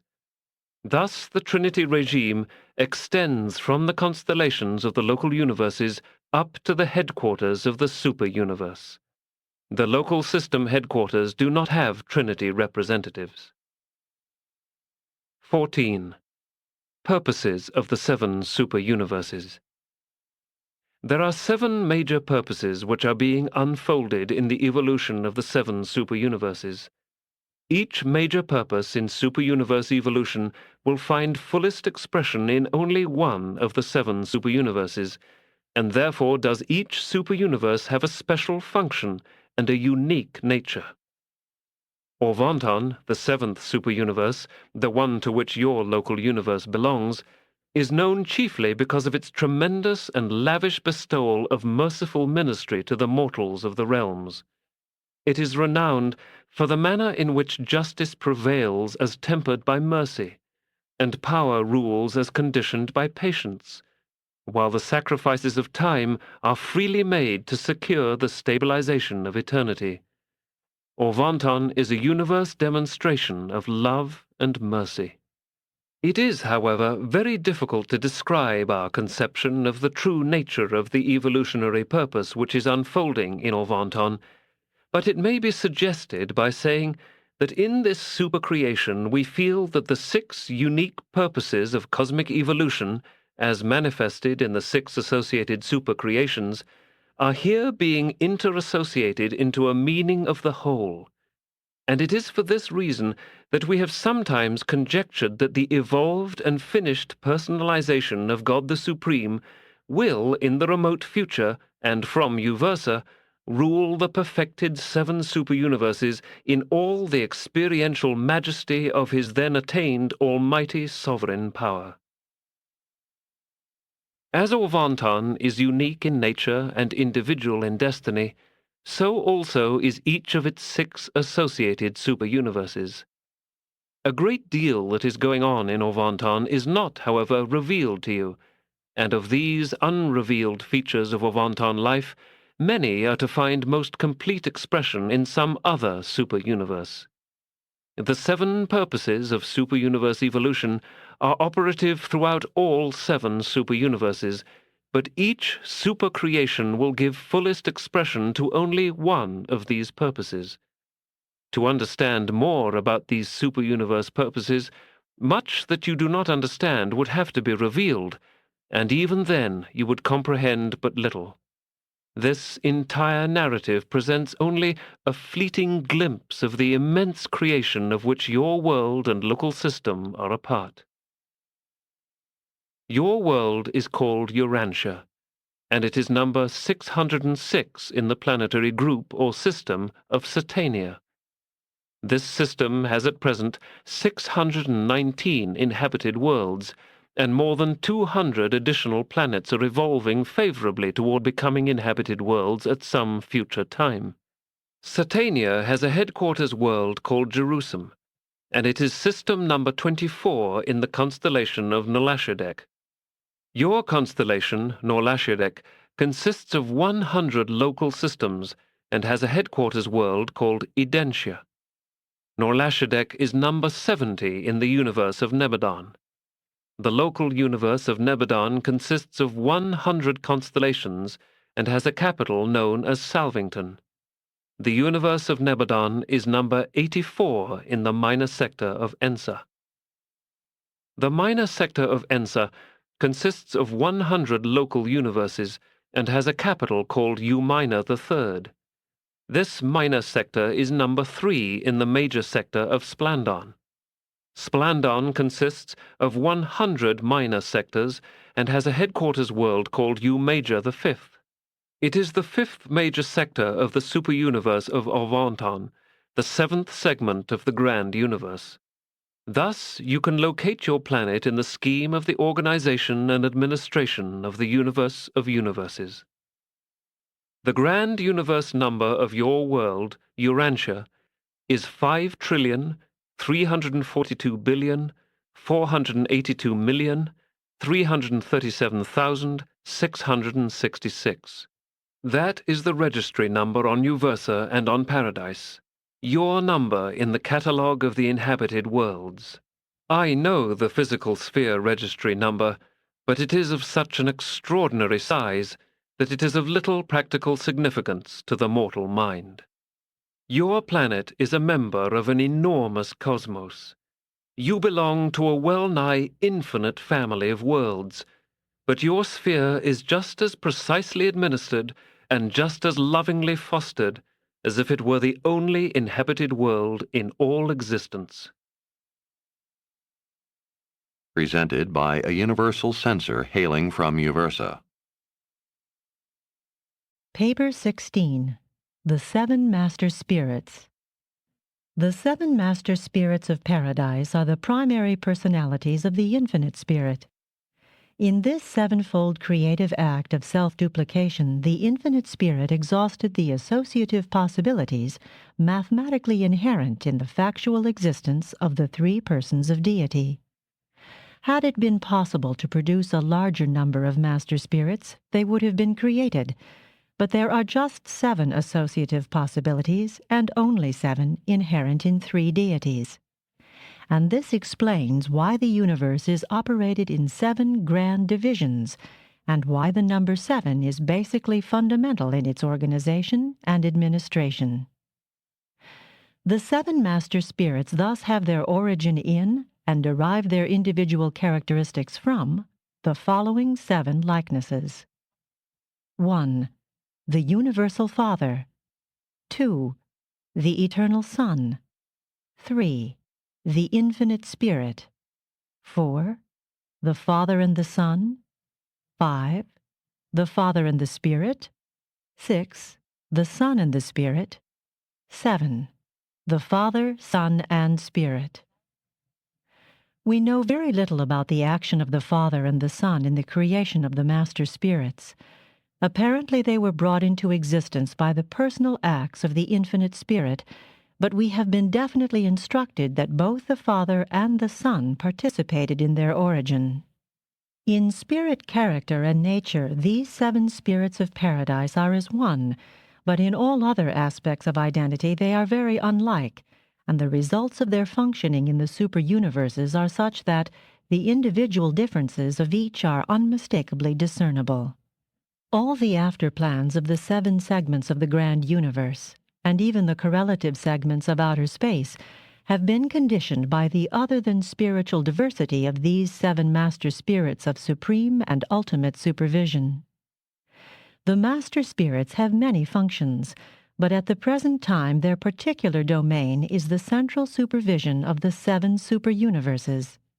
Each master spirit maintains an enormous force-focal headquarters, which slowly circulates around the periphery of paradise, always maintaining a position opposite the super-universe of immediate supervision and at the paradise focal point of its specialized power control and segmental energy distribution.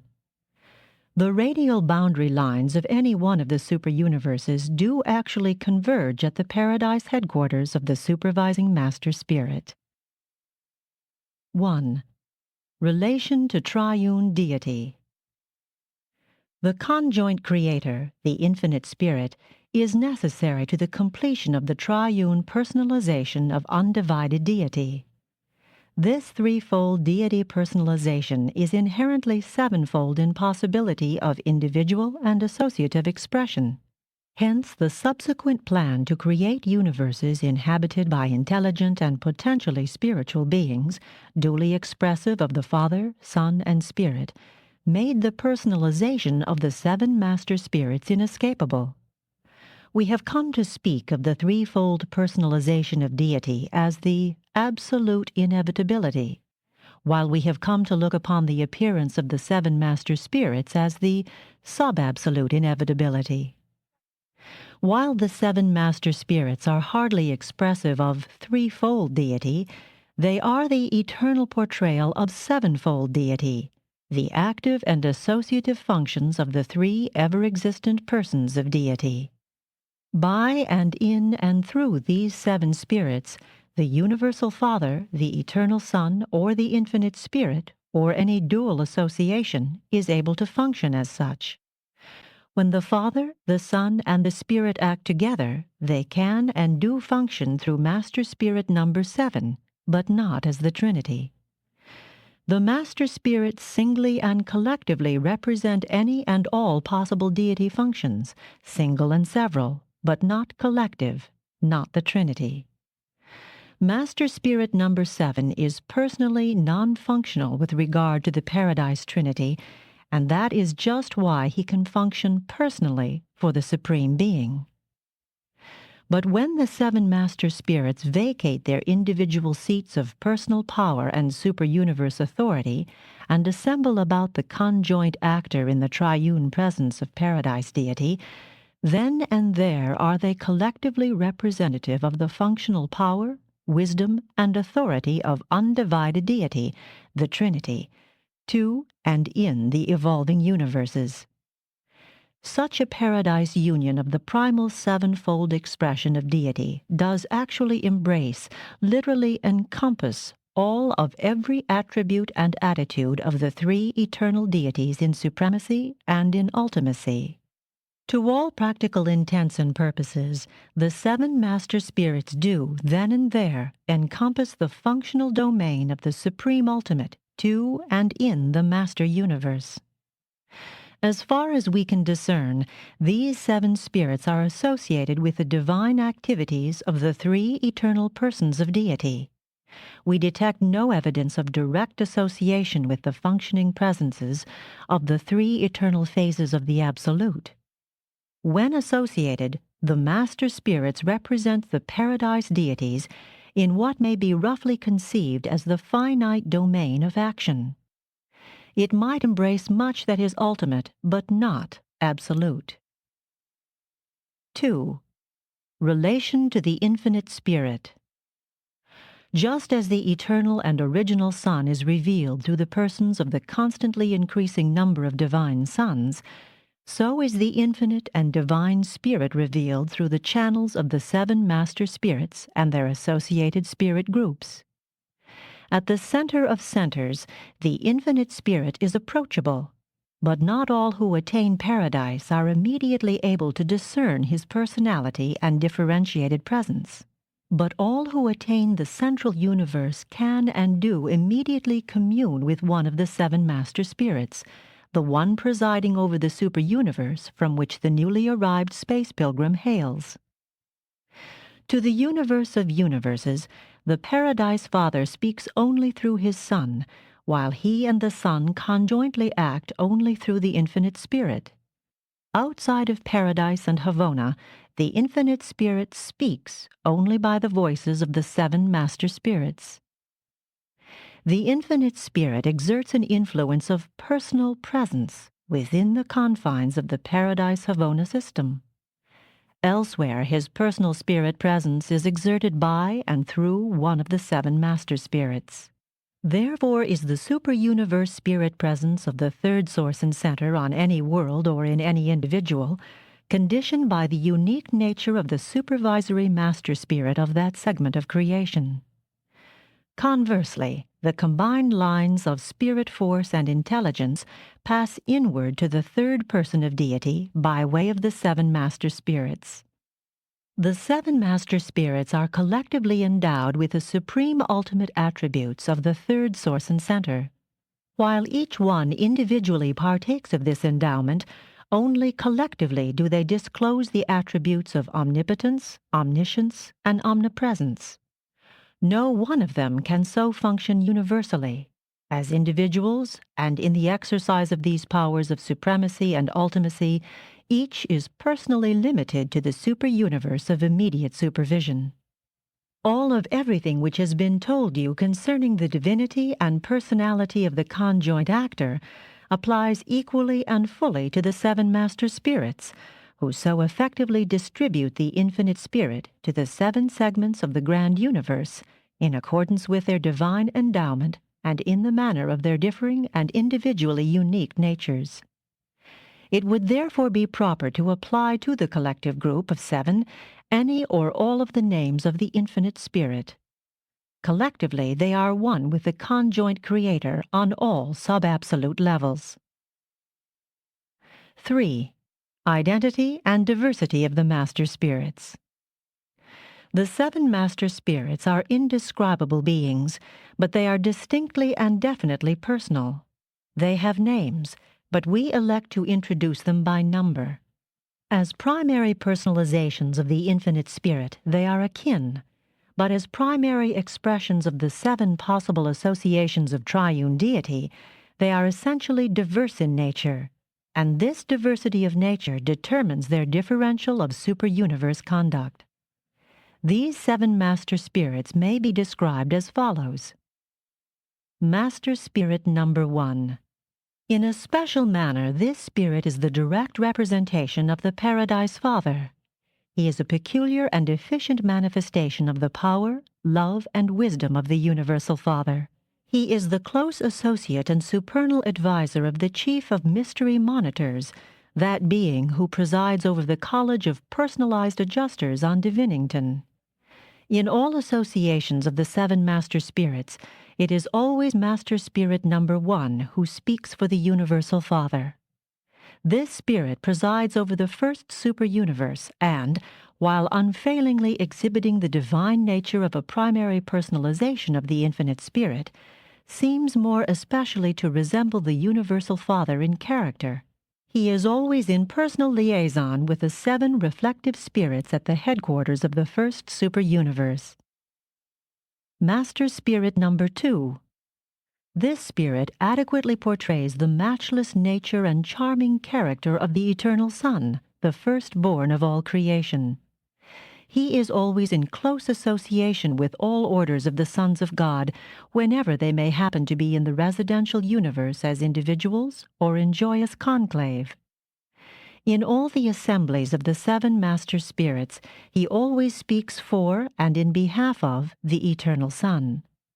This spirit directs the destinies of super-universe number 2 and rules this vast domain much as would the Eternal Son. He is always in liaison with the 7 reflective spirits situated at the capital of the second super-universe. Master Spirit number 3. This spirit personality especially resembles the infinite spirit, and he directs the movements and work of many of the high personalities of the infinite spirit. He presides over their assemblies and is closely associated with all personalities who take exclusive origin in the third source and center. When the 7 master spirits are in council, it is Master Spirit number 3 who always speaks for the infinite spirit. This spirit is in charge of super-universe number 3, and he administers the affairs of this segment much as would the infinite spirit. He is always in liaison with the reflective spirits at the headquarters of the third super-universe. Master Spirit number 4. Partaking of the combined natures of the Father and the Son, this Master Spirit is the determining influence regarding Father-Son policies and procedures in the councils of the 7 Master Spirits. This spirit is the chief director and advisor of those ascendant beings who have attained the infinite spirit and thus have become candidates for seeing the Son and the Father. He fosters that enormous group of personalities taking origin in the Father and the Son. When it becomes necessary to represent the Father and the Son in the association of the 7 Master Spirits, it is always Master Spirit number 4 who speaks. This spirit fosters the 4th segment of the grand universe in accordance with his peculiar association of the attributes of the Universal Father and the Eternal Son. He is always in personal liaison with the reflective spirits of the headquarters of the 4th super-universe. Master Spirit number 5. This divine personality, who exquisitely blends the character of the Universal Father and the Infinite Spirit, is the advisor of that enormous group of beings known as the power directors, power centers, and physical controllers. This spirit also fosters all personalities taking origin in the Father and the conjoint actor. In the councils of the 7 Master Spirits, when the Father Spirit attitude is in question, it is always Master Spirit number 5 who speaks. This spirit directs the welfare of the 5th super-universe in such a way as to suggest the combined action of the Universal Father and the Infinite Spirit. He is always in liaison with the reflective spirits at the headquarters of the 5th super-universe. Master Spirit number 6. This divine being seems to portray the combined character of the Eternal Son and the Infinite Spirit. Whenever the creatures jointly created by the Son and the Spirit foregather in the central universe, it is this Master Spirit who is their advisor. And whenever, in the councils of the 7 Master Spirits, it becomes necessary to speak conjointly for the Eternal Son and the Infinite Spirit, it is Master Spirit number 6 who responds. This spirit directs the affairs of the 6th super-universe, much as would the Eternal Son and the Infinite Spirit. He is always in liaison with the reflective spirits at the headquarters of the 6th super-universe. Master Spirit number 7. The presiding spirit of the 7th super-universe is a uniquely equal portrayal of the Universal Father, the Eternal Son, and the Infinite Spirit. The 7th spirit, the fostering advisor of all triune origin beings, is also the advisor and director of all the ascending pilgrims of Havona, those lowly beings who have attained the courts of glory through the combined ministry of the Father, the Son, and the Spirit. The seventh Master Spirit is not organically representative of the Paradise Trinity, but it is a known fact that his personal and spiritual nature is the conjoint actor's portraiture in equal proportions of the three infinite persons whose deity union is the Paradise Trinity, and whose function as such is the source of the personal and spiritual nature of God the Supreme. Hence, the seventh Master Spirit discloses a personal and organic relationship to the spirit person of the evolving Supreme. Therefore, in the Master Spirit Councils on high, when it becomes necessary to cast the ballot for the combined personal attitude of the Father, Son, and Spirit, or to depict the spiritual attitude of the Supreme Being, it is Master Spirit number 7 who functions. He thus inherently becomes the presiding head of the Paradise Council of the 7 Master Spirits. No one of the 7 spirits is organically representative of the Paradise Trinity, but when they unite as sevenfold deity, this union in a deity sense, not in a personal sense, equivalates to a functional level associable with Trinity functions. In this sense, the sevenfold spirit is functionally associable with the Paradise Trinity. It is also in this sense that Master Spirit number 7 sometimes speaks in confirmation of Trinity attitudes, or rather, acts as spokesman for the attitude of the sevenfold spirit union regarding the attitude of the threefold deity union, the attitude of the Paradise Trinity. The multiple functions of the seventh Master Spirit thus range from a combined portraiture of the personal natures of the Father, Son, and Spirit, through a representation of the personal attitude of God the Supreme, to a disclosure of the deity attitude of the Paradise Trinity. And in certain respects, this presiding spirit is similarly expressive of the attitudes of the ultimate and of the supreme ultimate. It is Master Spirit number 7 who, in his multiple capacities, personally sponsors the progress of the ascension candidates from the worlds of time in their attempts to achieve comprehension of the undivided deity of supremacy. Such comprehension involves a grasp of the existential sovereignty of the Trinity of supremacy, so coordinated with a concept of the growing experiential sovereignty of the Supreme Being as to constitute the creature grasp of the unity of supremacy. Creature realization of these 3 factors equals Havona comprehension of Trinity reality and endows the pilgrims of time with the ability eventually to penetrate the Trinity to discover the 3 infinite persons of deity. The inability of the Havona pilgrims fully to find God the Supreme is compensated by the 7th Master Spirit, whose triune nature in such a peculiar manner is revelatory of the spirit person of the Supreme. During the present universe age of the non-contactability of the person of the Supreme, Master Spirit number 7 functions in the place of the God of ascendant creatures in the matter of personal relationships. He is the one high spirit being that all ascenders are certain to recognize and somewhat comprehend when they reach the centers of glory. This Master Spirit is always in liaison with the reflective spirits of Uversa, the headquarters of the 7th superuniverse, our own segment of creation. His administration of Orvantan discloses the marvelous symmetry of the coordinate blending of the divine natures of Father, Son, and Spirit. 4. Attributes and functions of the Master Spirits. The 7 Master Spirits are the full representation of the infinite spirit to the evolutionary universes. They represent the third source and center in the relationships of energy, mind, and spirit. While they function as the coordinating heads of the universal administrative control of the conjoint actor, do not forget that they have their origin in the creative acts of the Paradise deities.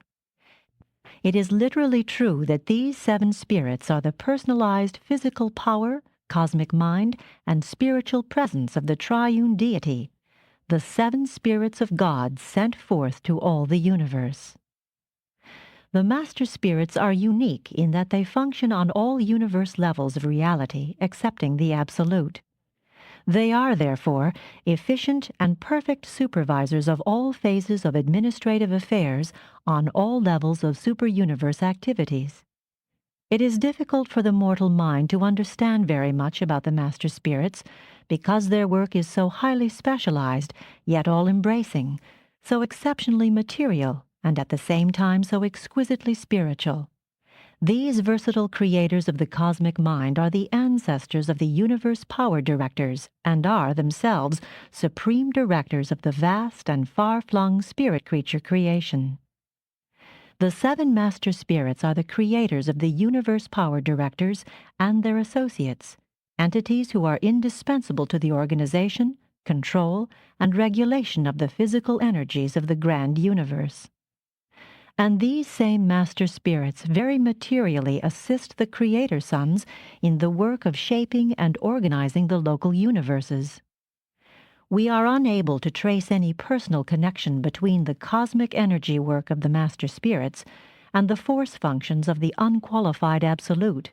The energy manifestations under the jurisdiction of the Master Spirits are all directed from the periphery of Paradise.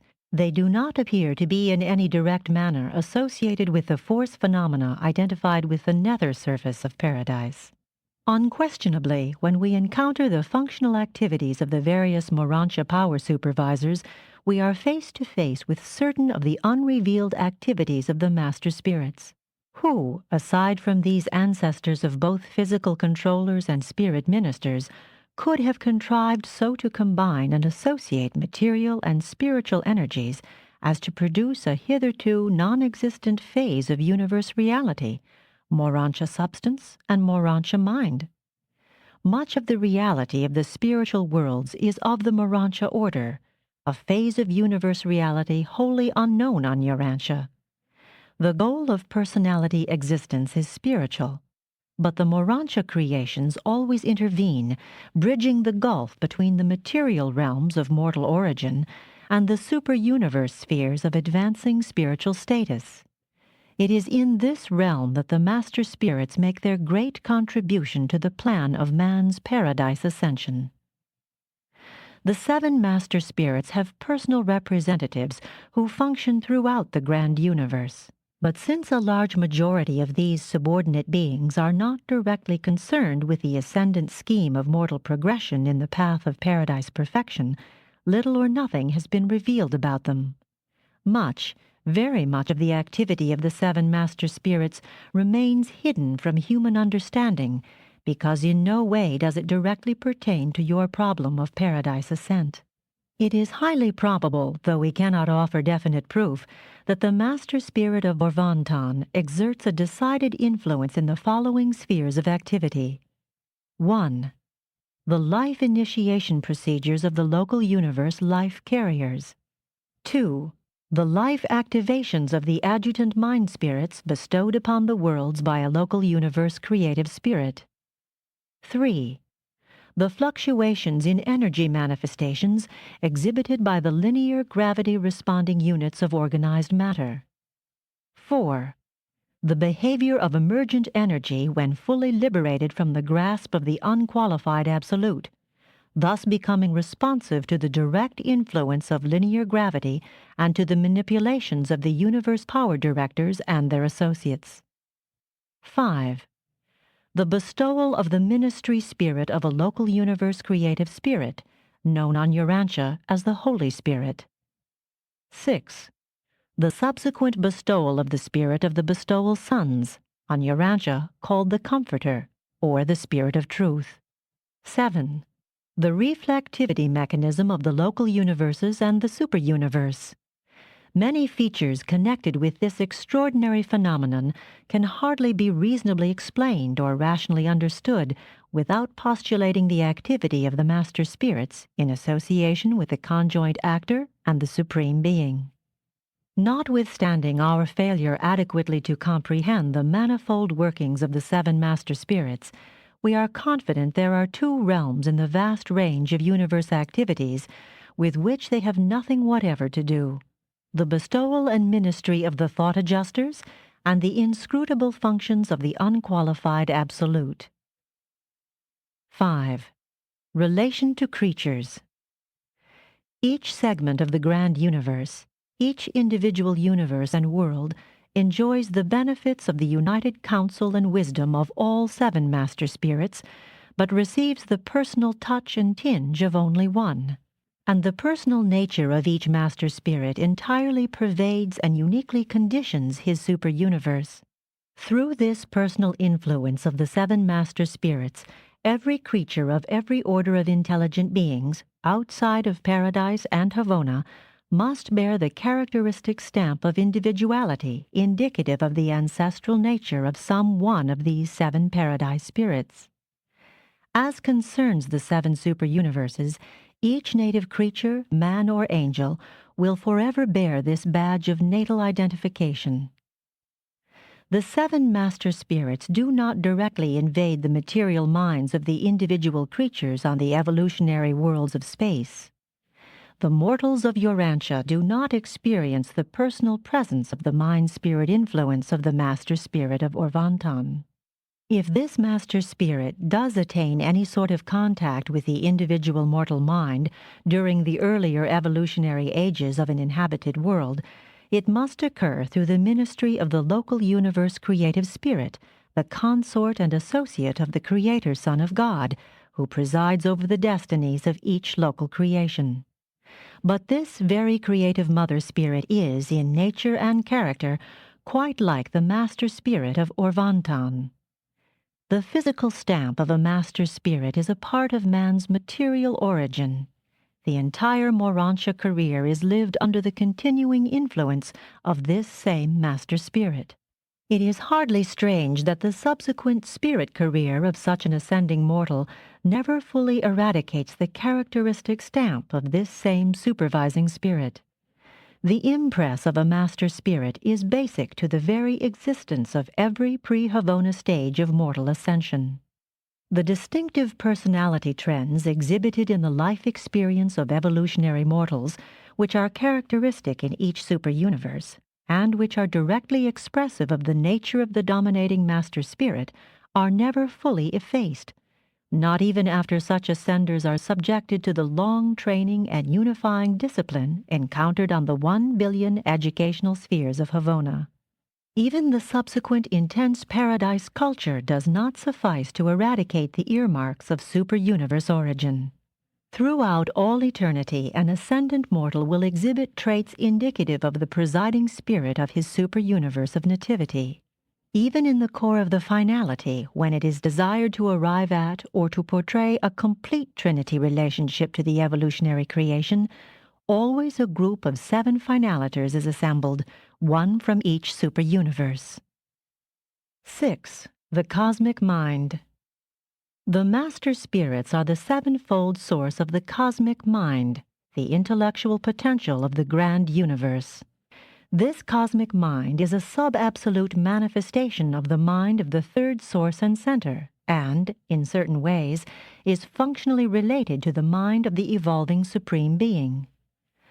On a world like Urantia, we do not encounter the direct influence of the 7 master spirits in the affairs of the human races. You live under the immediate influence of the creative spirit of Nebadon. Nevertheless, these same master spirits dominate the basic reactions of all creature mind because they are the actual sources of the intellectual and spiritual potentials which have been specialized in the local universes for function in the lives of those individuals who inhabit the evolutionary worlds of time and space. The fact of the cosmic mind explains the kinship of various types of human and superhuman minds. Not only are kindred spirits attracted to each other, but kindred minds are also very fraternal and inclined towards cooperation the one with the other.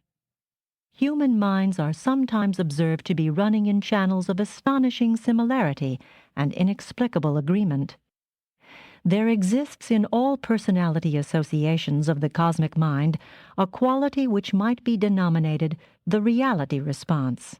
It is this universal cosmic endowment of will creatures which saves them from becoming helpless victims of the implied a priori assumptions of science, philosophy, and religion.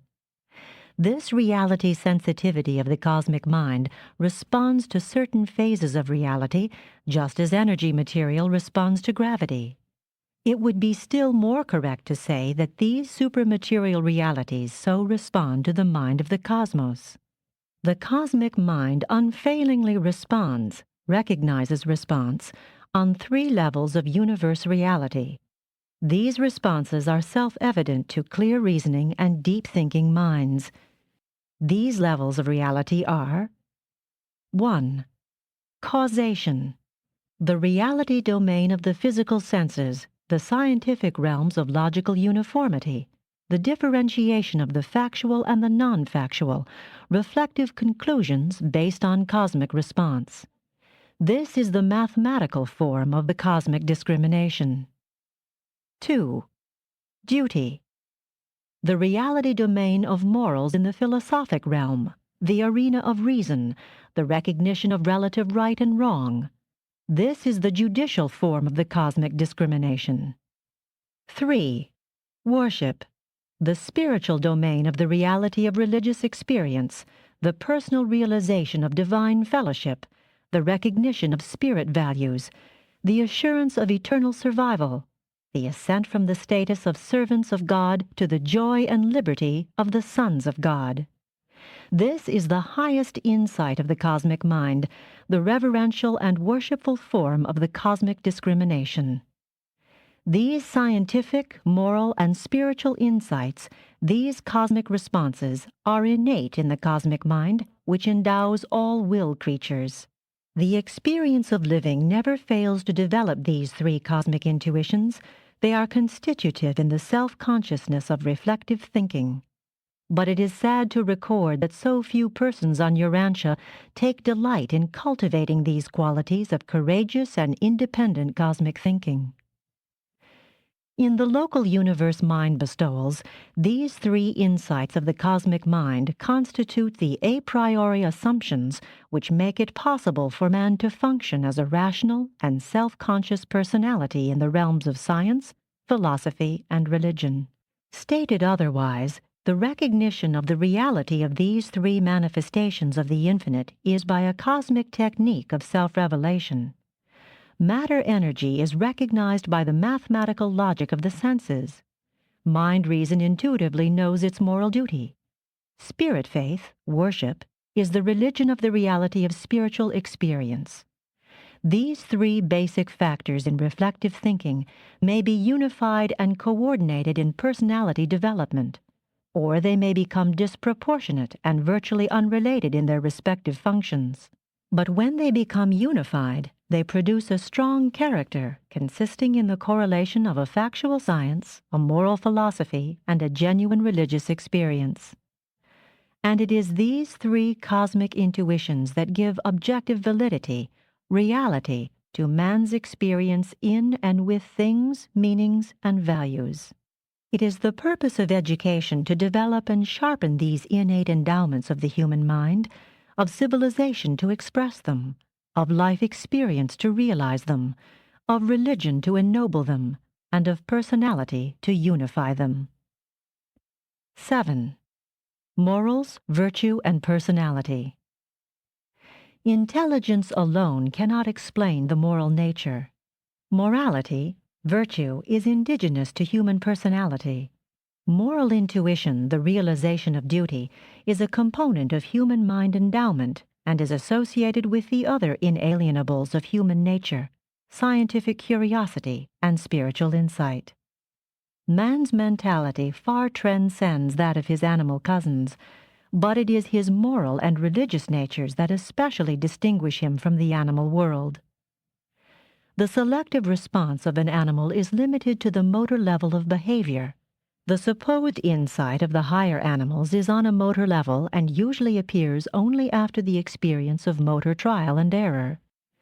Man is able to exercise scientific, moral, and spiritual insight prior to all exploration or experimentation.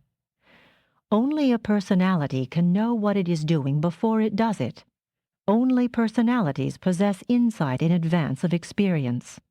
A personality can look before it leaps and can therefore learn from looking as well as from leaping. A non-personal animal ordinarily learns only by leaping. As a result of experience, an animal becomes able to examine the different ways of attaining a goal and to select an approach based on accumulated experience. But a personality can also examine the goal itself and pass judgment on its worthwhileness, its value. Intelligence alone can discriminate as to the best means of attaining indiscriminate ends, but a moral being possesses an insight which enables him to discriminate between ends as well as between means. And a moral being, in choosing virtue, is nonetheless intelligent. He knows what he is doing, why he is doing it, where he is going, and how he will get there. When man fails to discriminate the ends of his mortal striving, he finds himself functioning on the animal level of existence. He has failed to avail himself of the superior advantages of that material acumen, moral discrimination, and spiritual insight, which are an integral part of his cosmic mind endowment as a personal being. Virtue is righteousness, conformity with the cosmos. To name virtues is not to define them, but to live them is to know them. Virtue is not mere knowledge, nor yet wisdom, but rather the reality of progressive experience in the attainment of ascending levels of cosmic achievement. In the day-by-day life of mortal man, virtue is realized by the consistent choosing of good rather than evil, and such choosing ability is evidence of the possession of a moral nature. Man's choosing between good and evil is influenced not only by the keenness of his moral nature, but also by such influences as ignorance, immaturity, and delusion. A sense of proportion is also concerned in the exercise of virtue because evil may be perpetrated when the lesser is chosen in the place of the greater as a result of distortion or deception. The art of relative estimation or comparative measurement enters into the practice of the virtues of the moral realm. Man's moral nature would be impotent without the art of measurement, the discrimination embodied in his ability to scrutinize meanings. Likewise would moral choosing be futile without that cosmic insight which yields the consciousness of spiritual values. From the standpoint of intelligence, man ascends to the level of a moral being because he is endowed with personality. Morality can never be advanced by law or by force. It is a personal and free will matter and must be disseminated by the contagion of the contact of morally fragrant persons with those who are less morally responsive, but who are also in some measure desirous of doing the Father's will. Moral acts are those human performances which are characterized by the highest intelligence, directed by selective discrimination in the choice of superior ends, as well as in the selection of moral means to attain these ends. Such conduct is virtuous. Supreme virtue, then, is wholeheartedly to choose to do the will of the Father in heaven. 8. Urantia personality. The Universal Father bestows personality upon numerous orders of beings as they function on diverse levels of universe actuality. Urantia human beings are endowed with personality of the finite mortal type, functioning on the level of the ascending sons of God. Though we can hardly undertake to define personality, we may attempt to narrate our understanding of the known factors which go to make up the ensemble of material, mental, and spiritual energies whose interassociation constitutes the mechanism wherein and whereon and wherewith the Universal Father causes his bestowed personality to function. Personality is a unique endowment of original nature whose existence is independent of and antecedent to the bestowal of the thought adjuster. Nevertheless, the presence of the adjuster does augment the qualitative manifestation of personality. Thought adjusters, when they come forth from the Father, are identical in nature, but personality is diverse, original, and exclusive. And the manifestation of personality is further conditioned and qualified by the nature and qualities of the associated energies of a material, mindal, and spiritual nature which constitute the organismal vehicle for personality manifestation. Personalities may be similar, but they are never the same. Persons of a given series, type, order, or pattern may and do resemble one another, but they are never identical. Personality is that feature of an individual which we know, and which enables us to identify such a being at some future time, regardless of the nature and extent of changes in form, mind, or spirit status. Personality is that part of any individual which enables us to recognize and positively identify that person as the one we have previously known, no matter how much he may have changed because of the modification of the vehicle of expression and manifestation of his personality. Creature personality is distinguished by two self-manifesting and characteristic phenomena of mortal reactive behavior: self-consciousness and associated relative free will. Self-consciousness consists in intellectual awareness of personality actuality. It includes the ability to recognize the reality of other personalities. It indicates capacity for individualized experience in and with cosmic realities, equivalating to the attainment of identity status in the personality relationships of the universe. Self-consciousness connotes recognition of the actuality of mind ministration and the realization of relative independence of creative and determinative free will. The relative free will which characterizes the self-consciousness of human personality is involved in 1. Moral decision, highest wisdom. 2. Spiritual choice, truth discernment. 3. Unselfish love, brotherhood service. 4. Purposeful cooperation, group loyalty. 5. Cosmic insight, the grasp of universe meanings. 6. Personality dedication, wholehearted devotion to doing the Father's will. 7. Worship, the sincere pursuit of divine values and the wholehearted love of the divine value giver. The Urantia type of human personality may be viewed as functioning in a physical mechanism consisting of the planetary modification of the Nebadon type of organism belonging to the electrochemical order of life activation, and endowed with the Nebadon order of the Orvanton series of the cosmic mind of parental reproductive pattern. The bestowal of the divine gift of personality upon such a mind-endowed mortal mechanism confers the dignity of cosmic citizenship and enables such a mortal creature forthwith to become reactive to the constitutive recognition of the three basic mind realities of the cosmos. 1. The mathematical or logical recognition of the uniformity of physical causation. 2. The reasoned recognition of the obligation of moral conduct. 3. The faith grasp of the fellowship worship of deity, associated with the loving service of humanity. The full function of such a personality endowment is the beginning realization of deity kinship.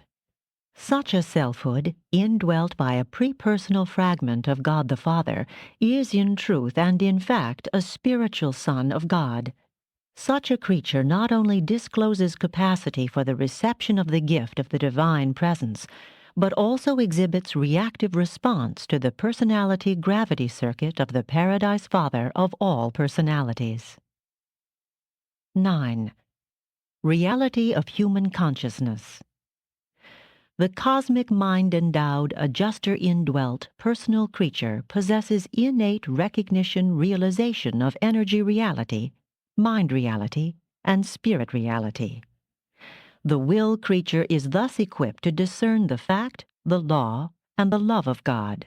Aside from these three inalienables of human consciousness, all human experience is really subjective, except that intuitive realization of validity attaches to the unification of these three universe reality responses of cosmic recognition. The God-discerning mortal is able to sense the unification value of these three cosmic qualities in the evolution of the surviving soul, man's supreme undertaking in the physical tabernacle, where the moral mind collaborates with the indwelling divine spirit to dualize the immortal soul. From its earliest inception, the soul is real. It has cosmic survival qualities. If mortal man fails to survive natural death, the real spiritual values of his human experience survive as a part of the continuing experience of the thought adjuster. The personality values of such a non-survivor persist as a factor in the personality of the actualizing Supreme Being. Such persisting qualities of personality are deprived of identity, but not of experiential values accumulated during the mortal life in the flesh. The survival of identity is dependent on the survival of the immortal soul of Urantia status and increasingly divine value. Personality identity survives in and by the survival of the soul. Human self-consciousness implies the recognition of the reality of selves other than the conscious self, and further implies that such awareness is mutual, that the self is known as it knows. This is shown in a purely human manner in man's social life. But you cannot become so absolutely certain of a fellow being's reality as you can of the reality of the presence of God that lives within you. The social consciousness is not inalienable like the God consciousness. It is a cultural development and is dependent on knowledge, symbols, and the contributions of the constitutive endowments of man, science, morality, and religion. And these cosmic gifts, socialized, constitute civilization. Civilizations are unstable because they are not cosmic. They are not innate in the individuals of the races. They must be nurtured by the combined contributions of the constitutive factors of man, science, morality, and religion. Civilizations come and go, but science, morality, and religion always survive the crash. Jesus not only revealed God to man, but he also made a new revelation of man to himself and to other men. In the life of Jesus, you see man at his best. Man thus becomes so beautifully real because Jesus had so much of God in his life, and the realization, recognition of God is inalienable and constitutive in all men. Unselfishness, aside from parental instinct, is not altogether natural. Other persons are not naturally loved or socially served. It requires the enlightenment of reason, morality, and the urge of religion, God-knowingness, to generate an unselfish and altruistic social order.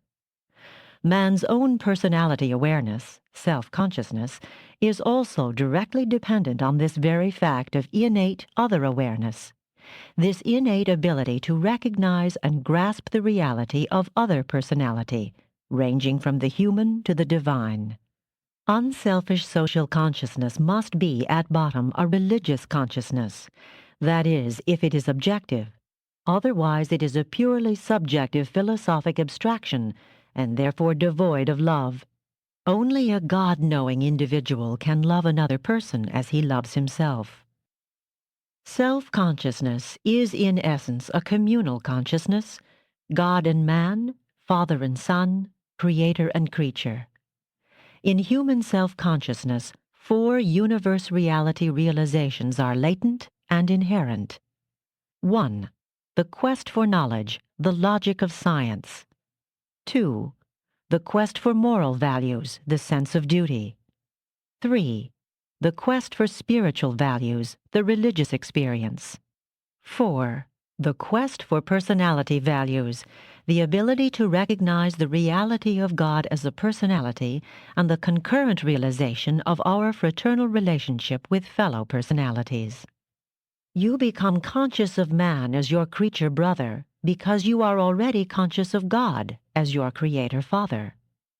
Fatherhood is the relationship out of which we reason ourselves into the recognition of brotherhood.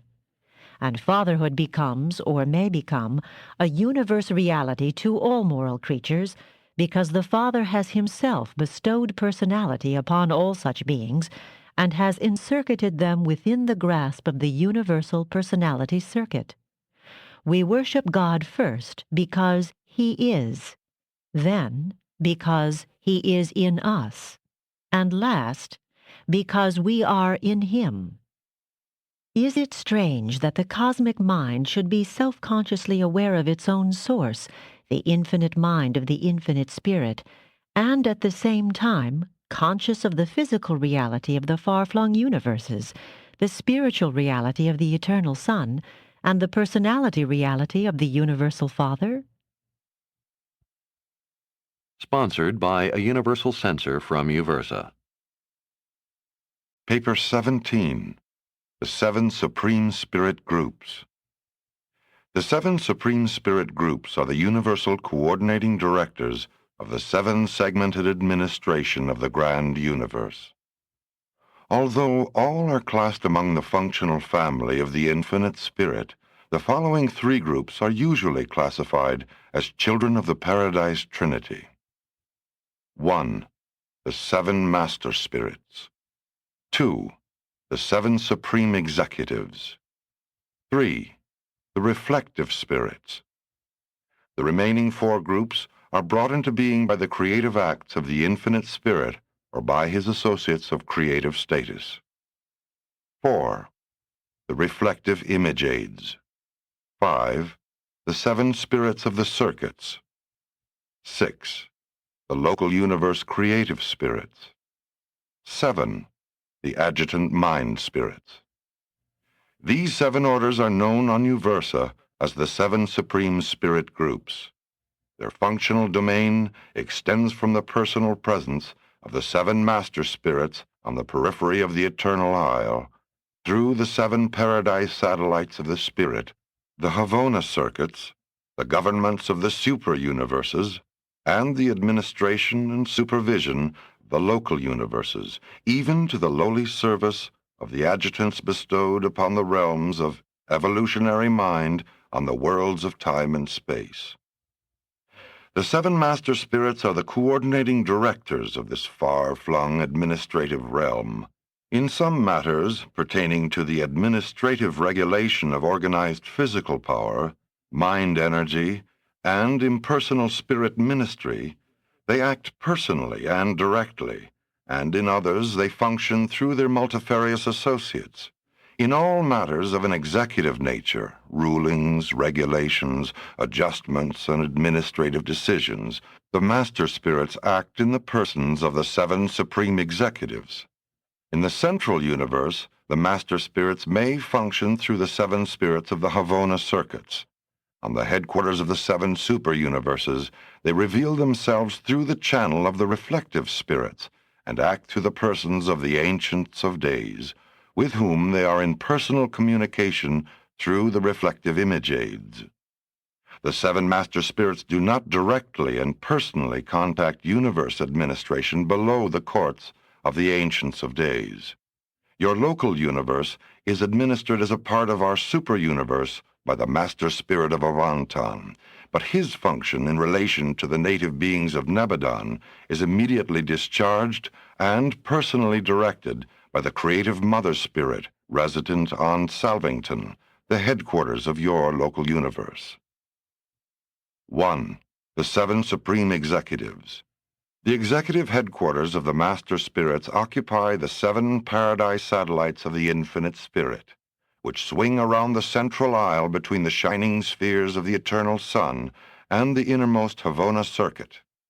These executive spheres are under the direction of the Supreme Executives, a group of seven who are trinitized by the Father, Son, and Spirit in accordance with the specifications of the seven Master Spirits for beings of a type that could function as their universal representatives. The Master Spirits maintain contact with the various divisions of the super-universe governments through these Supreme Executives. It is they who very largely determine the basic constitutive trends of the seven super-universes. They are uniformly and divinely perfect, but they also possess diversity of personality. They have no presiding head. Each time they meet together, they choose one of their number to preside over that joint council. Periodically, they journey to paradise to sit in council with the seven master spirits. The seven supreme executives function as the administrative coordinators of the grand universe. They might be termed the board of managing directors of the post-Havona creation. They are not concerned with the internal affairs of paradise, and they direct their limited spheres of Havona activity through the seven spirits of the circuits. Otherwise, there are few limits to the scope of their supervision. They engage in the direction of things physical, intellectual, and spiritual. They see all, hear all, feel all, even know all that transpires in the seven super-universes and in Havona. These supreme executives do not originate policies, nor do they modify universe procedures. They are concerned with the execution of the plans of divinity promulgated by the seven master spirits. Neither do they interfere with the rule of the Ancients of Days in the super-universes, nor with the sovereignty of the Creator Suns in the local universes. They are the coordinating executives whose function it is to carry out the combined policies of all duly constituted rulers in the grand universe. Each of the executives and the facilities of his sphere are devoted to the efficient administration of a single super-universe. Supreme Executive Number 1, functioning on Executive Sphere Number 1, is wholly occupied with the affairs of Super-Universe Number 1, and so on to Supreme Executive Number 7, working from the seventh Paradise satellite of the Spirit, and devoting his energies to the management of the seventh super-universe.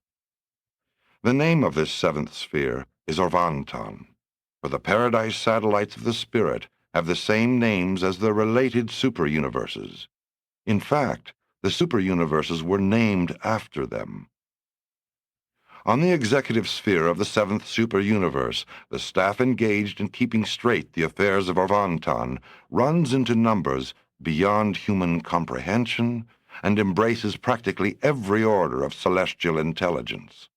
All super-universe services of personality dispatch, except inspired Trinity spirits and thought adjusters, pass through one of these seven executive worlds on their universe journeys to and from Paradise, and here are maintained the central registries for all personalities created by the third source and center who function in the super-universes. The system of material, morantial, and spiritual records on one of these executive worlds of the Spirit amazes even a being of my order. The immediate subordinates of the supreme executives consists for the greater part of the Trinitized sons of Paradise Havona personalities and of the Trinitized offspring of the glorified mortal graduates from the age-long training of the ascendant scheme of time and space. These Trinitized sons are designated for service with their